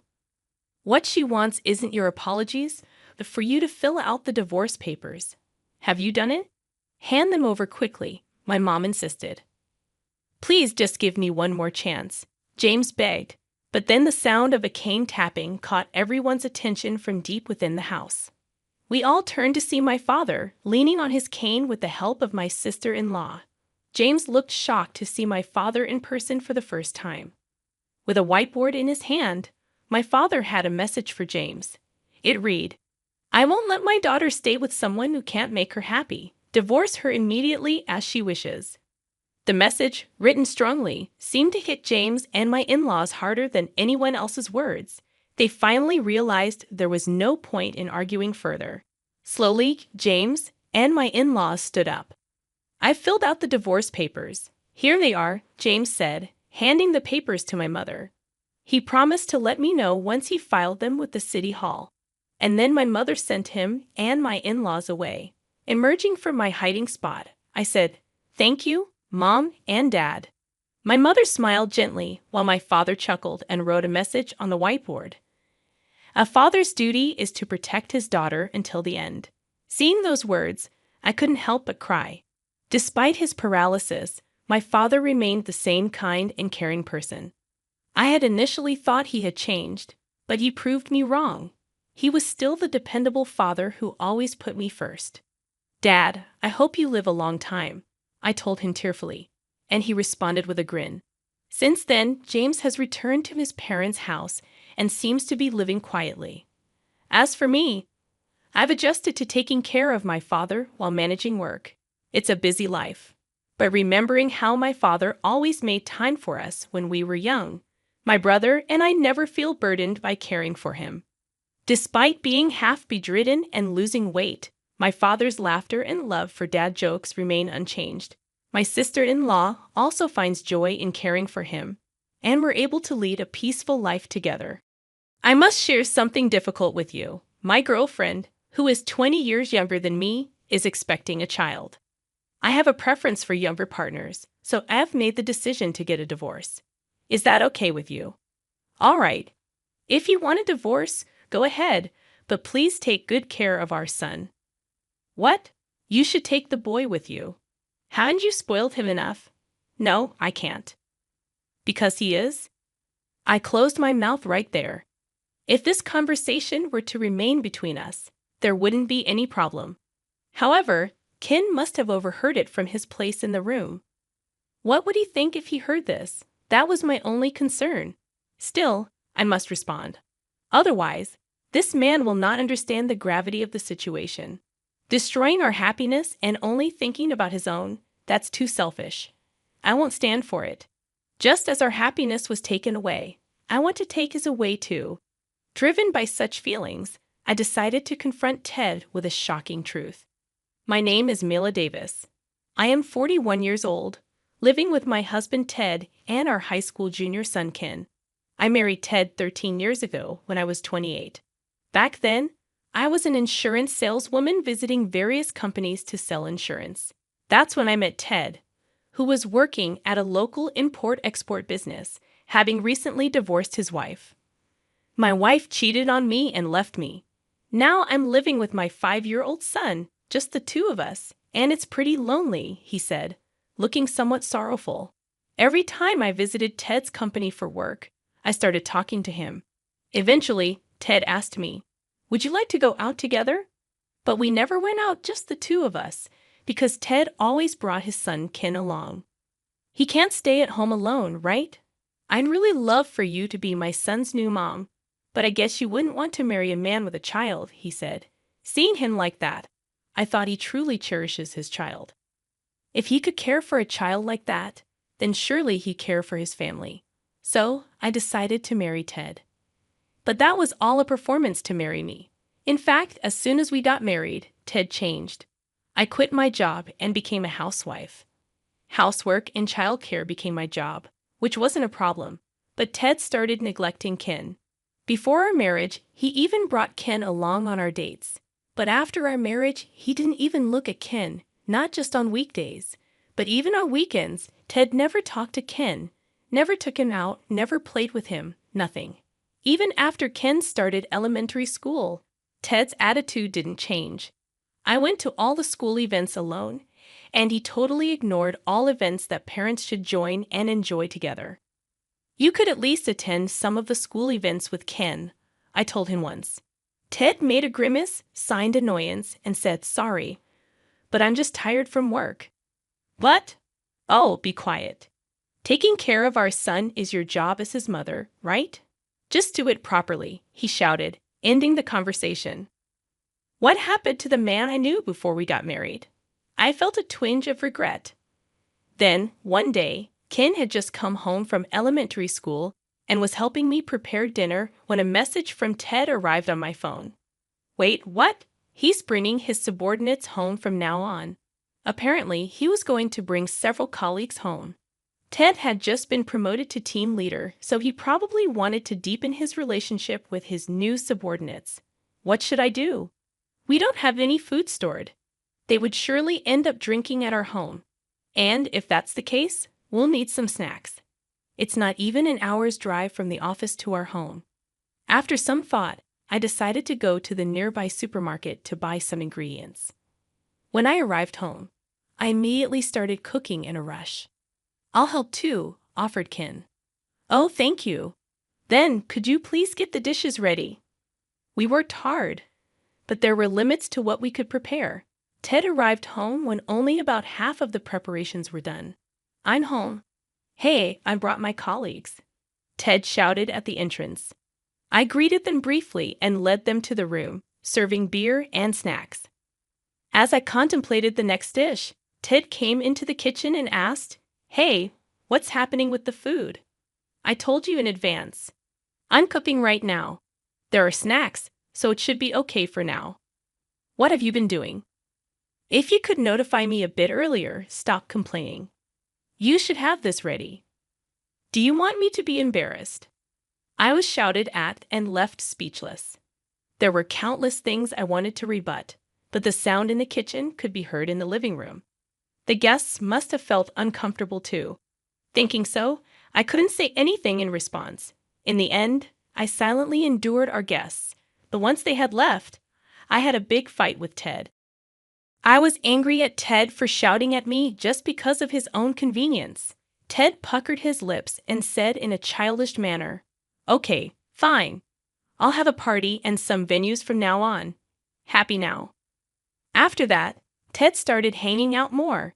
His spending got wilder, and he would head out early on his days off. By then, Ken had become a 7th grade student, and it started costing money for things like after-school programs. That's when I talked to Ted about wanting to start a part-time job. A part-time job. What, you want money for leisure? No, that's not it. It's for things like Ken's tuition for the after-school programs. Oh, I see. Do whatever you want. Even though Ted, perhaps because he was drunk, gave a careless response, I got his word, and so I started a part-time job as an insurance agent. I asked a former boss from the company I worked at before marriage to make me a part-time employee. This should make things a little easier. Even then, because Ted complained, I couldn't slack off on housework. The time I could work was limited, and I had to prepare dinner before Ted got home. I managed my time well and kept working. Then, one day, I accidentally let work run late. I hurried home, but Ted had already returned. As soon as he saw me, Ted asked with a sullen face, "Where have you been?" I was at my part-time job. Part-time job. You weren't cheating on me, were you? Ted stared at me intently. There's no way that's true. I denied it firmly, but Ted kept looking at me with suspicious eyes. Just as I was wondering what to do, Ted reached out for my smartphone. Let me see. I'll check if there are any men's names. Stop it. Shut up. Ted forcefully snatched my phone and began to check the contacts. He quickly found my boss's name. Hey, who's this? It's a man's name, isn't it? He's your lover, ain't he? All right then. Before I could react, Ted dialed my boss. Stop it. You just keep quiet. Thankfully, the misunderstanding was cleared up quickly. I extended my sincere apologies to my boss, urging Ted to do the same.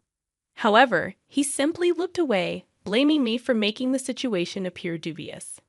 Your fault for making it look like you're doing something wrong, he insisted.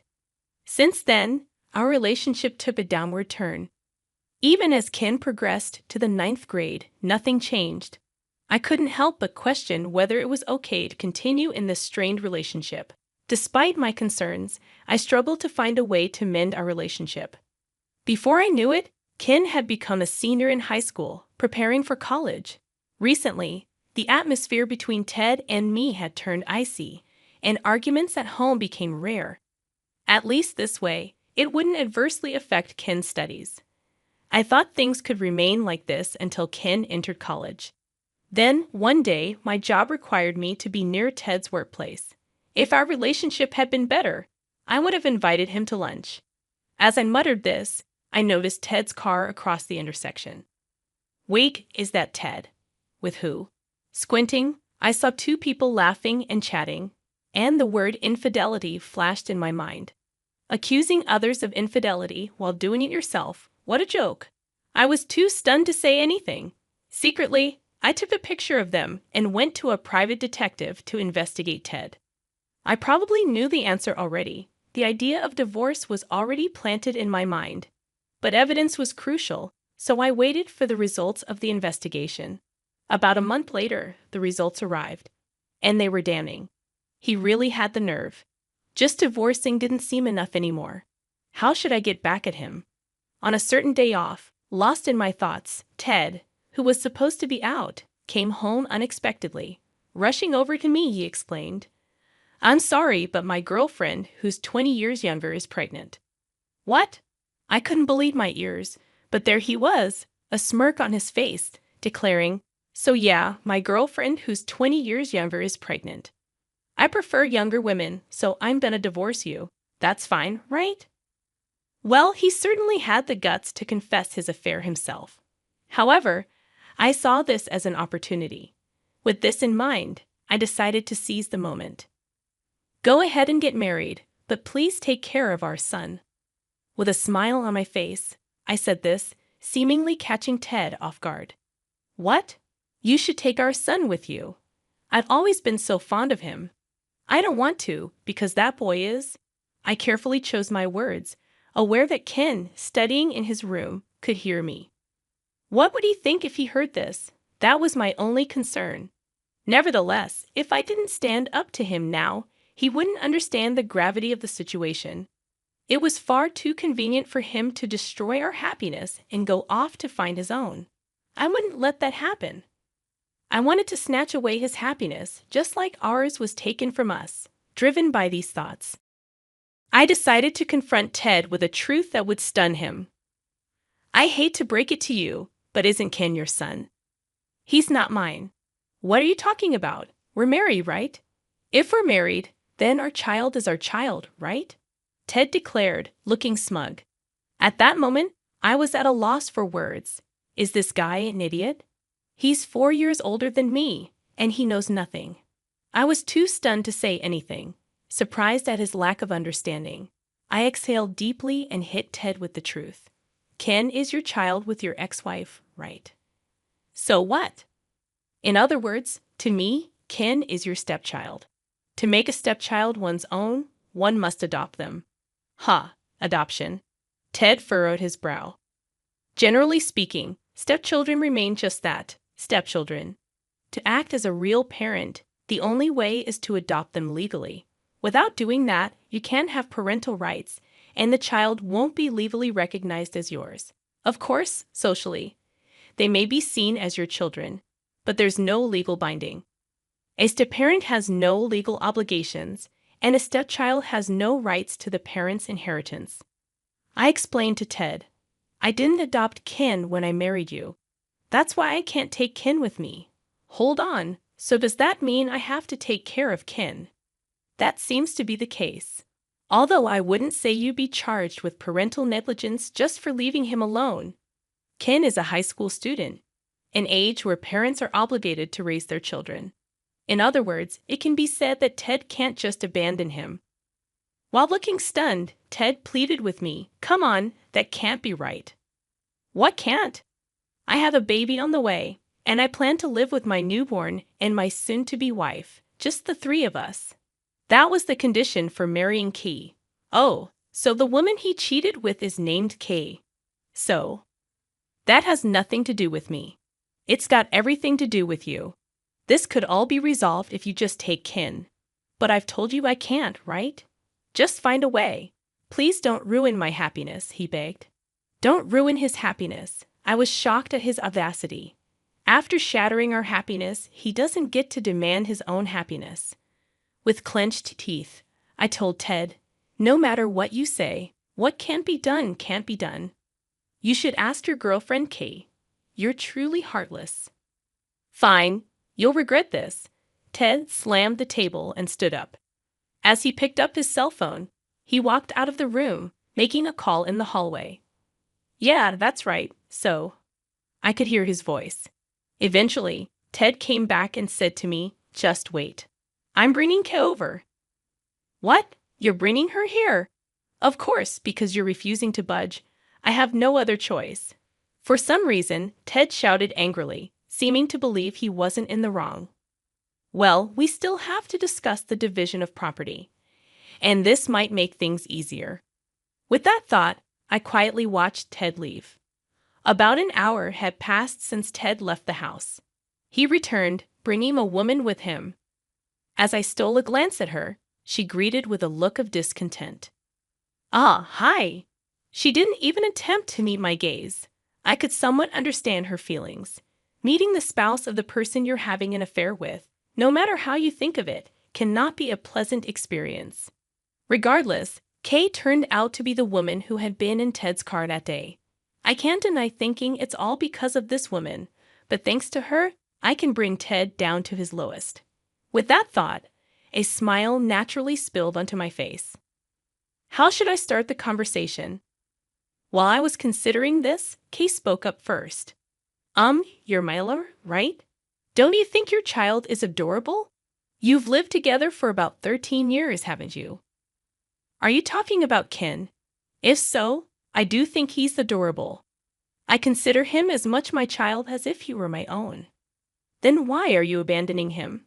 You should take him with you. I stared at Kay, sweat beginning to bead on her forehead. I knew it. She condemns me with her words, but she doesn't truly mean it. I recalled the results of the investigation into Ted's conduct.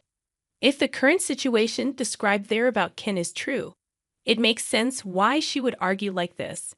So I decided to shake them up.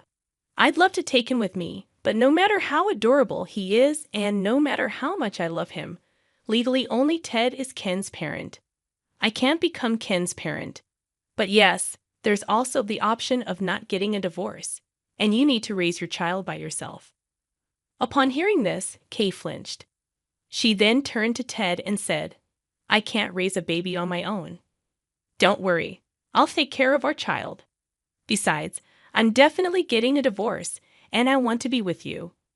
At that point, I interrupted. "What are you talking about? It hasn't been decided whether we're getting a divorce yet." "Shut up. I'm definitely getting a divorce, so you're taking Ken with you. We're going to discuss that later. We're getting nowhere." "Okay, what do you think?" I turned the conversation over to Kay. She made a pout and said, "I can't raise someone else's child, even if it's the child of the man you love." "Course not. I love Ted, not some child of Ted and another woman." "Oh, I see. But isn't your argument a bit strange? Why don't you want to raise someone else's child? That's your personal opinion, and I won't blame you for it.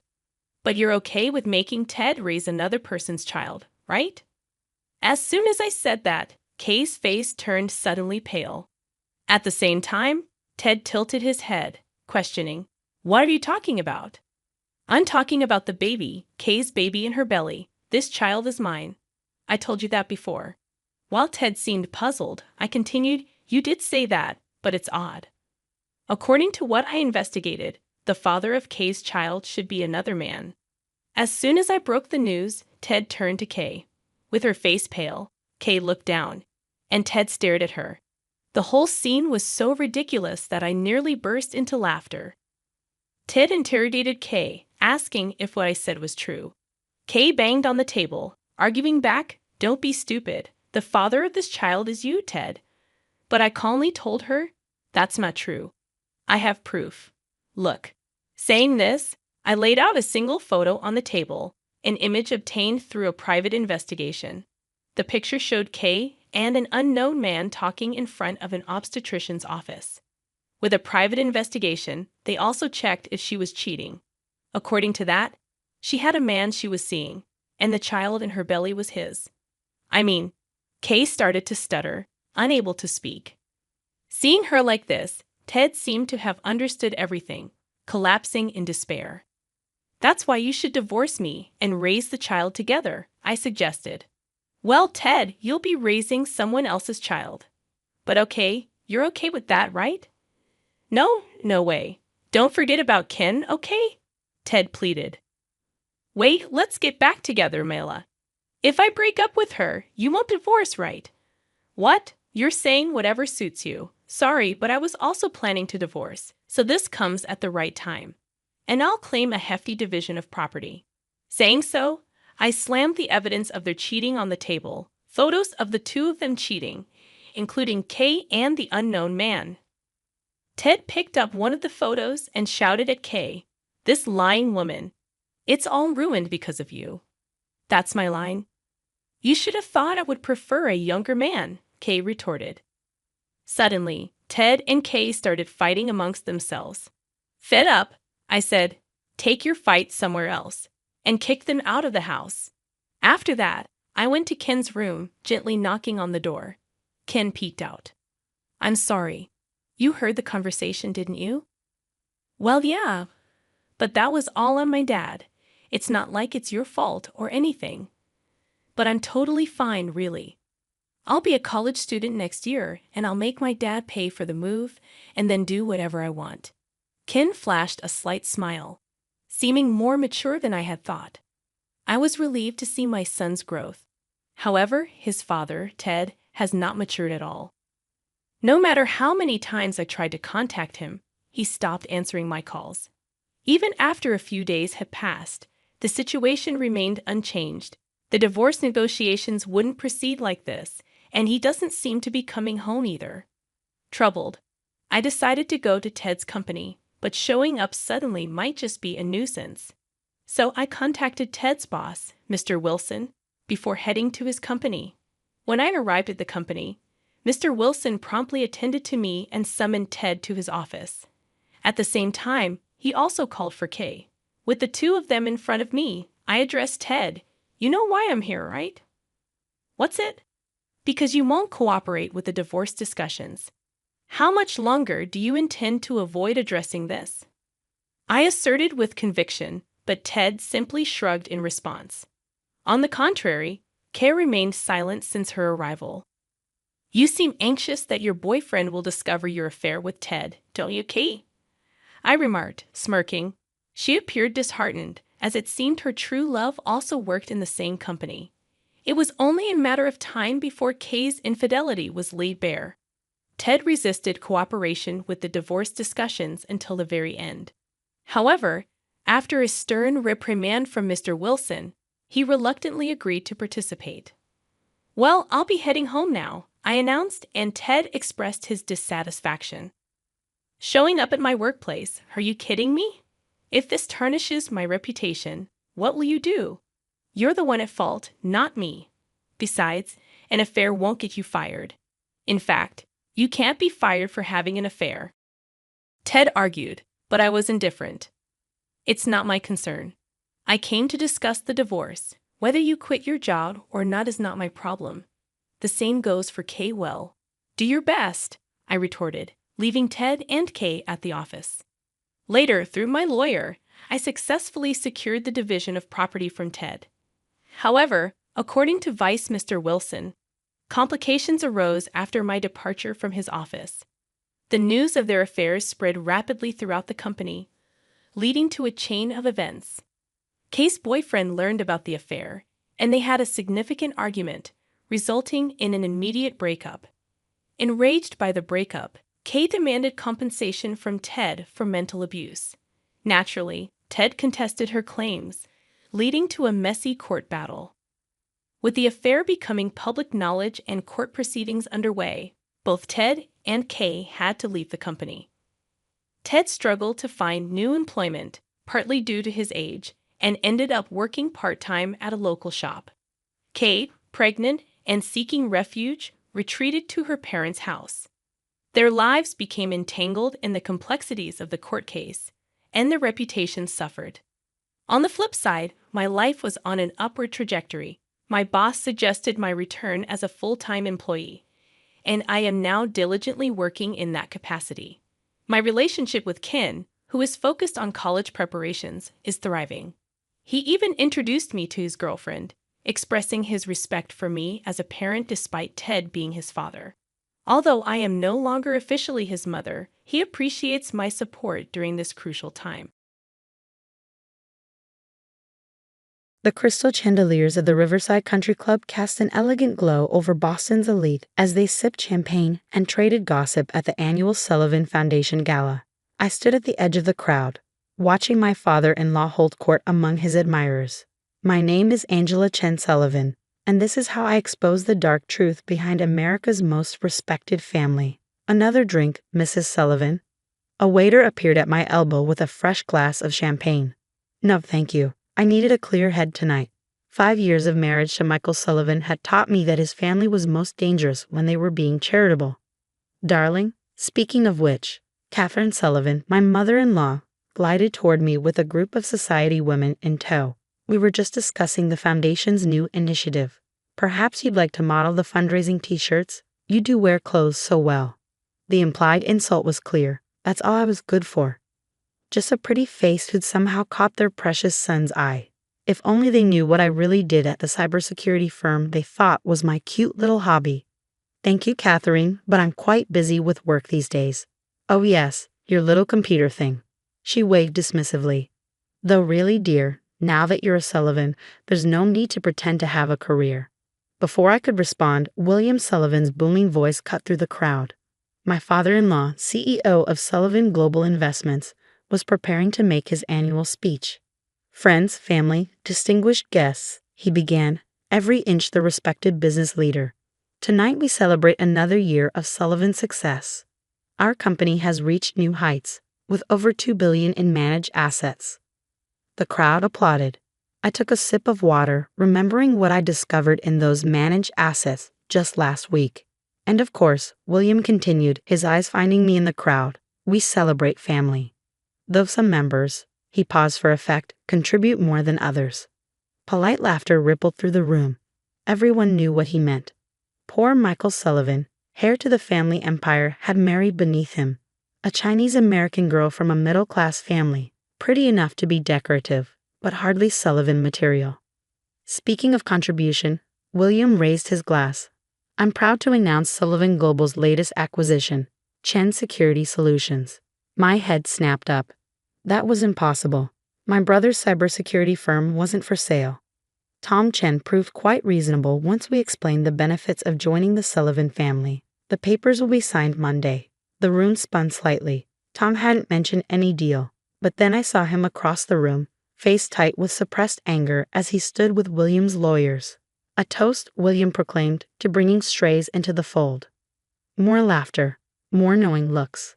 I felt Michael's hand slip into mine, squeezing gently. He knew what his father was doing, consolidating control over both his son's wife and her family's business. But William Sullivan didn't know what I knew. 3 days earlier, while running a standard security audit for Sullivan Global, I discovered something buried in their secure servers. Hidden accounts, falsified records, a massive web of financial fraud spanning decades. The acquisition of Chen Security Solutions wasn't about business, it was about silencing the one company that might expose their crimes. Angela, Tom appeared beside me, his voice low. We need to talk. Now. We slipped away to the club's garden terrace. In the fading evening light, my brother looked exhausted. They're blackmailing me, he said without preamble. They found out about Dad's old legal troubles in Singapore. Said they'd make sure he spent his retirement in prison unless I sold. Our father's legal troubles had been a misunderstanding, cleared up years ago. But the Sullivans were masters at twisting truth into weapons. The deal's not final, I said. We can still. There's more. Tom glanced around before continuing. Last week, our systems detected unusual patterns in Sullivan Global's accounts. I started dating, but then they came after Dad. Angela, I think they're running a massive fraud scheme, I finished. I know, I found it too. He blinked. How? Because, dear brother, while they think I'm just playing at having a career, I've been running CSS's International Cybersecurity Division for the past 3 years. Tom's eyes widened. Does Michael know that his trophy wife is actually a certified ethical hacker who specializes in exposing financial fraud? No, I've been waiting for the right moment. And now? I smiled, thinking of the evidence already safely backed up on secure servers. Now we have a choice to make. Back inside, William was still holding court, explaining how generously he'd deal with Chen Security's outdated management. Angela, darling, Catherine called out, come tell everyone how excited you are about the acquisition. Though of course you probably don't understand all the complex business details. I walked over, the perfect daughter-in-law smile fixed in place. Actually, Catherine, I understand quite well. In fact, I raised my voice slightly, ensuring William could hear. I was just discussing some interesting findings about Sullivan Global's server security. William's head turned sharply. What findings? Oh, just some routine audit results. I'm sure your tech team will want to review them. All those hidden folders, encrypted files, fascinating stuff. The color drained from William's face. Behind him, I saw one of his lawyers quickly pull out a phone. Perhaps, William said tightly, we should discuss this in private. Why? I thought family business should be transparent. Isn't that what you always say? Catherine laughed nervously. Dear, you're obviously confused. Why don't you? Conference room, William cut her off. Now, 10 minutes later, I sat across from William Sullivan in the club's wood-paneled conference room. Michael sat beside me while Tom stood by the door. Catherine paced nervously while 2 Sullivan Global lawyers watched with worried expressions. What exactly do you think you found? William's voice was dangerous. I opened my laptop, turning it to face him. Shall we start with the offshore accounts? Or maybe the falsified SEC filings? Or should we jump straight to the money laundering? This is absurd, Catherine sputtered. She's obviously making things up. Michael, control your wife. But Michael was staring at the screen, his finance training letting him understand exactly what he was seeing. Dad, is this true? It's nothing, William said smoothly. Complex financial structures that a simple programmer wouldn't understand. Simple programmer? I laughed. Try Chief Security Officer of Chen Security Solutions, the company you're trying to acquire to bury evidence of your crimes. Crimes? Catherine's voice rose. William, what is she talking about? Would you like me to explain, Mother? I turned to her. How about starting with what really happened to the Davidson family's inheritance? The money you were supposed to be managing for those orphan children. The room went very quiet. You've been running a Ponzi scheme for decades, I continued, using new investments to cover the money you stole from previous clients. But it's getting harder to hide, isn't it? That's why you need to absorb CSS, to control the very people who might expose you. William's facade cracked. You have no proof. Actually, I pressed a key. I have all the proof. Copies of every document, every transaction, every cover-up. Currently uploading to multiple secure locations. The lawyers started whispering urgently to each other. What do you want? William finally asked. Want? I don't want anything. But in about, I checked my watch, 30 seconds, the SEC's fraud division will receive an anonymous tip with enough evidence to start an investigation. And this time, you won't be able to bury it. You destroy this family? Catherine demanded. After everything we've given you? Given me? I stood up slowly. You've spent 5 years treating me like a brainless trophy, using my family's business as a pawn in your games, all while stealing from widows and orphans. You didn't give me anything except a front-row seat to your corruption. My phone buzzed, confirmation that the SEC upload was complete. Now, I smiled at my in-laws. Shall we discuss what happens next? The next 48 hours transformed Boston's financial landscape forever. The headlines were relentless. Sewell Evangel Bail Investiments under federal investigation.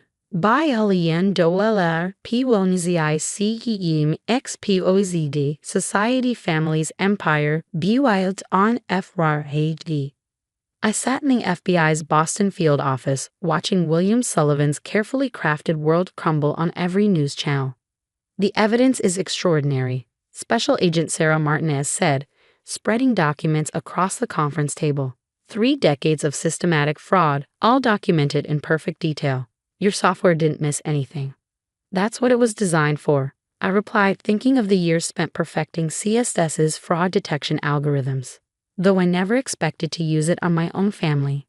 Michael sat beside me, still processing how thoroughly his father had deceived everyone. He hadn't spoken to his parents since that night at the country club, when William had tried to bribe me into silence with $100 million. You really think that's all it would take? I had asked him. Money? After what you've done to all those families?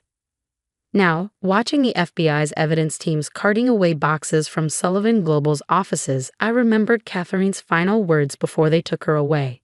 You've destroyed everything we built. No, I had corrected her. You destroyed it yourselves. I just exposed the truth. The scope of the Sullivans' crimes was staggering. Over 30 years, they had stolen more than $2 billion from their clients, using new investments to pay off earlier victims while pocketing hundreds of millions for themselves. The Davidson Children's Trust Fund was just the tip of the iceberg. There were dozens of similar cases: elderly retirees, widowed spouses, charitable foundations. The Sullivans had stolen from them all, counting on their sterling reputation to deflect suspicion. Mrs. Sullivan Chin. Agent Martinez's voice pulled me back to the present. There's something else you should see. She slid a file across the table. Inside were surveillance photos of meetings between William Sullivan and members of Boston's organized crime families. The money laundering wasn't just about hiding their fraud, she explained. They were cleaning cash for some very dangerous people. Michael's face hardened. That's why they pushed so hard to acquire CSS. They knew your security systems might detect the criminal connections. Exactly. I squeezed his hand. I'm so sorry, Michael. I know this isn't easy. He managed a small smile. My wife, the secret cyber vigilant. When were you going to tell me? I tried several times, but your mother always interrupted with some comment about how a proper Sullivan wife shouldn't worry her pretty head about business. The memory of Catherine's condescension triggered another thought. The foundation gala, all those charities they claimed to support. Was any of that real? Agent Martinez shook her head. The Sullivan Foundation was their biggest scam. Less than 10% of donations actually went to charity. The rest was funneled through shell companies back to their personal accounts. My phone buzzed. A message from Tom. You need to see this. Mom and Dad's house now. At our parents' modest suburban home, Tom was waiting with his laptop. Remember how the Sullivans threatened to revive Dad's old legal troubles in Singapore? I nodded. Well, I did some digging. Guess who was really behind those troubles 20 years ago? The evidence was clear. William Sullivan had orchestrated the entire incident, creating legal problems for our father and then helping to resolve them. He'd been laying groundwork for decades, collecting leverage over potential threats. He was playing the long game, Tom said. Probably started watching us as soon as you and Michael got serious. But he never watched closely enough, I replied. He was so convinced I was just a trophy wife that he never bothered to check what I was really doing at CSS. The next few weeks were a blur of federal investigations, asset seizures, and family drama. The Sullivan empire was dismantled piece by piece. Their mansions, yachts, and art collections were seized. Their social standing evaporated as Boston's elite rushed to distance themselves from the scandal. The victims began coming forward. I sat through dozens of interviews, hearing stories of lives destroyed by the Sullivans' greed. The Davidson children, now adults, had grown up in poverty while William and Catherine lived in luxury on their stolen inheritance. But it was the smaller betrayals that cut deepest. At the emergency board meeting of Sullivan Global, we discovered that even the company's legitimate employees had been victimized. The Sullivans had been stealing from their pension fund for years. Michael threw himself into making things right. As the only Sullivan not implicated in the crimes, he worked with federal authorities to help recover assets and compensate victims.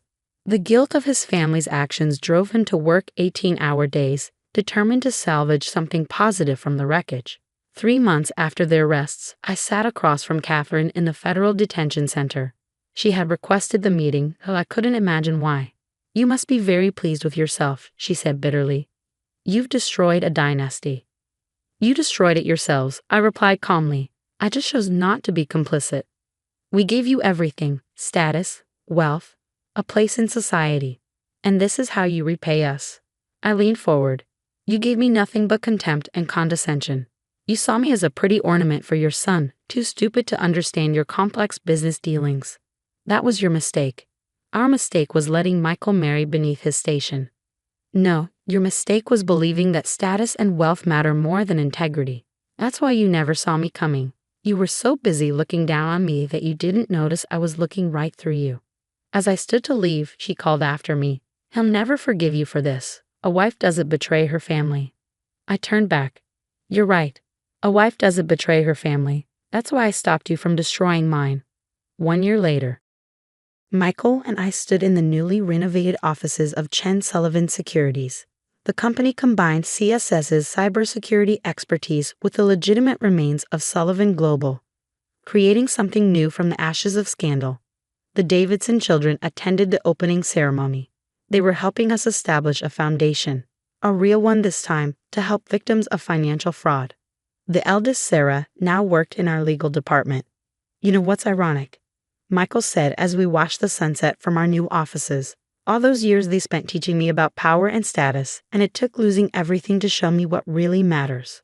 I thought about William and Catherine serving long prison sentences while their empire crumbled. They still didn't understand that their real failure wasn't getting caught. It was believing that appearance mattered more than substance. Tom joined us, carrying printouts of our latest security algorithms. "Just got the FBI contract approved. They want to implement our fraud detection system across all major financial institutions." "Not bad for a trophy wife's little computer thing," I smiled. The Chen Sullivan Foundation's first initiative was a scholarship program for women in technology and finance. We named it the Catherine Sullivan Memorial Scholarship, not to honor her, but to remind everyone that the greatest frauds often hide behind respectable facades. Last week, I spoke at a conference on corporate crime. Someone asked what I'd learned from bringing down one of Boston's most powerful families. "Success isn't about what you appear to be," I told them. "It's about what you actually are." The Sullivans spent so much time maintaining their image that they forgot to maintain their integrity. Michael and I are expecting our first child next spring.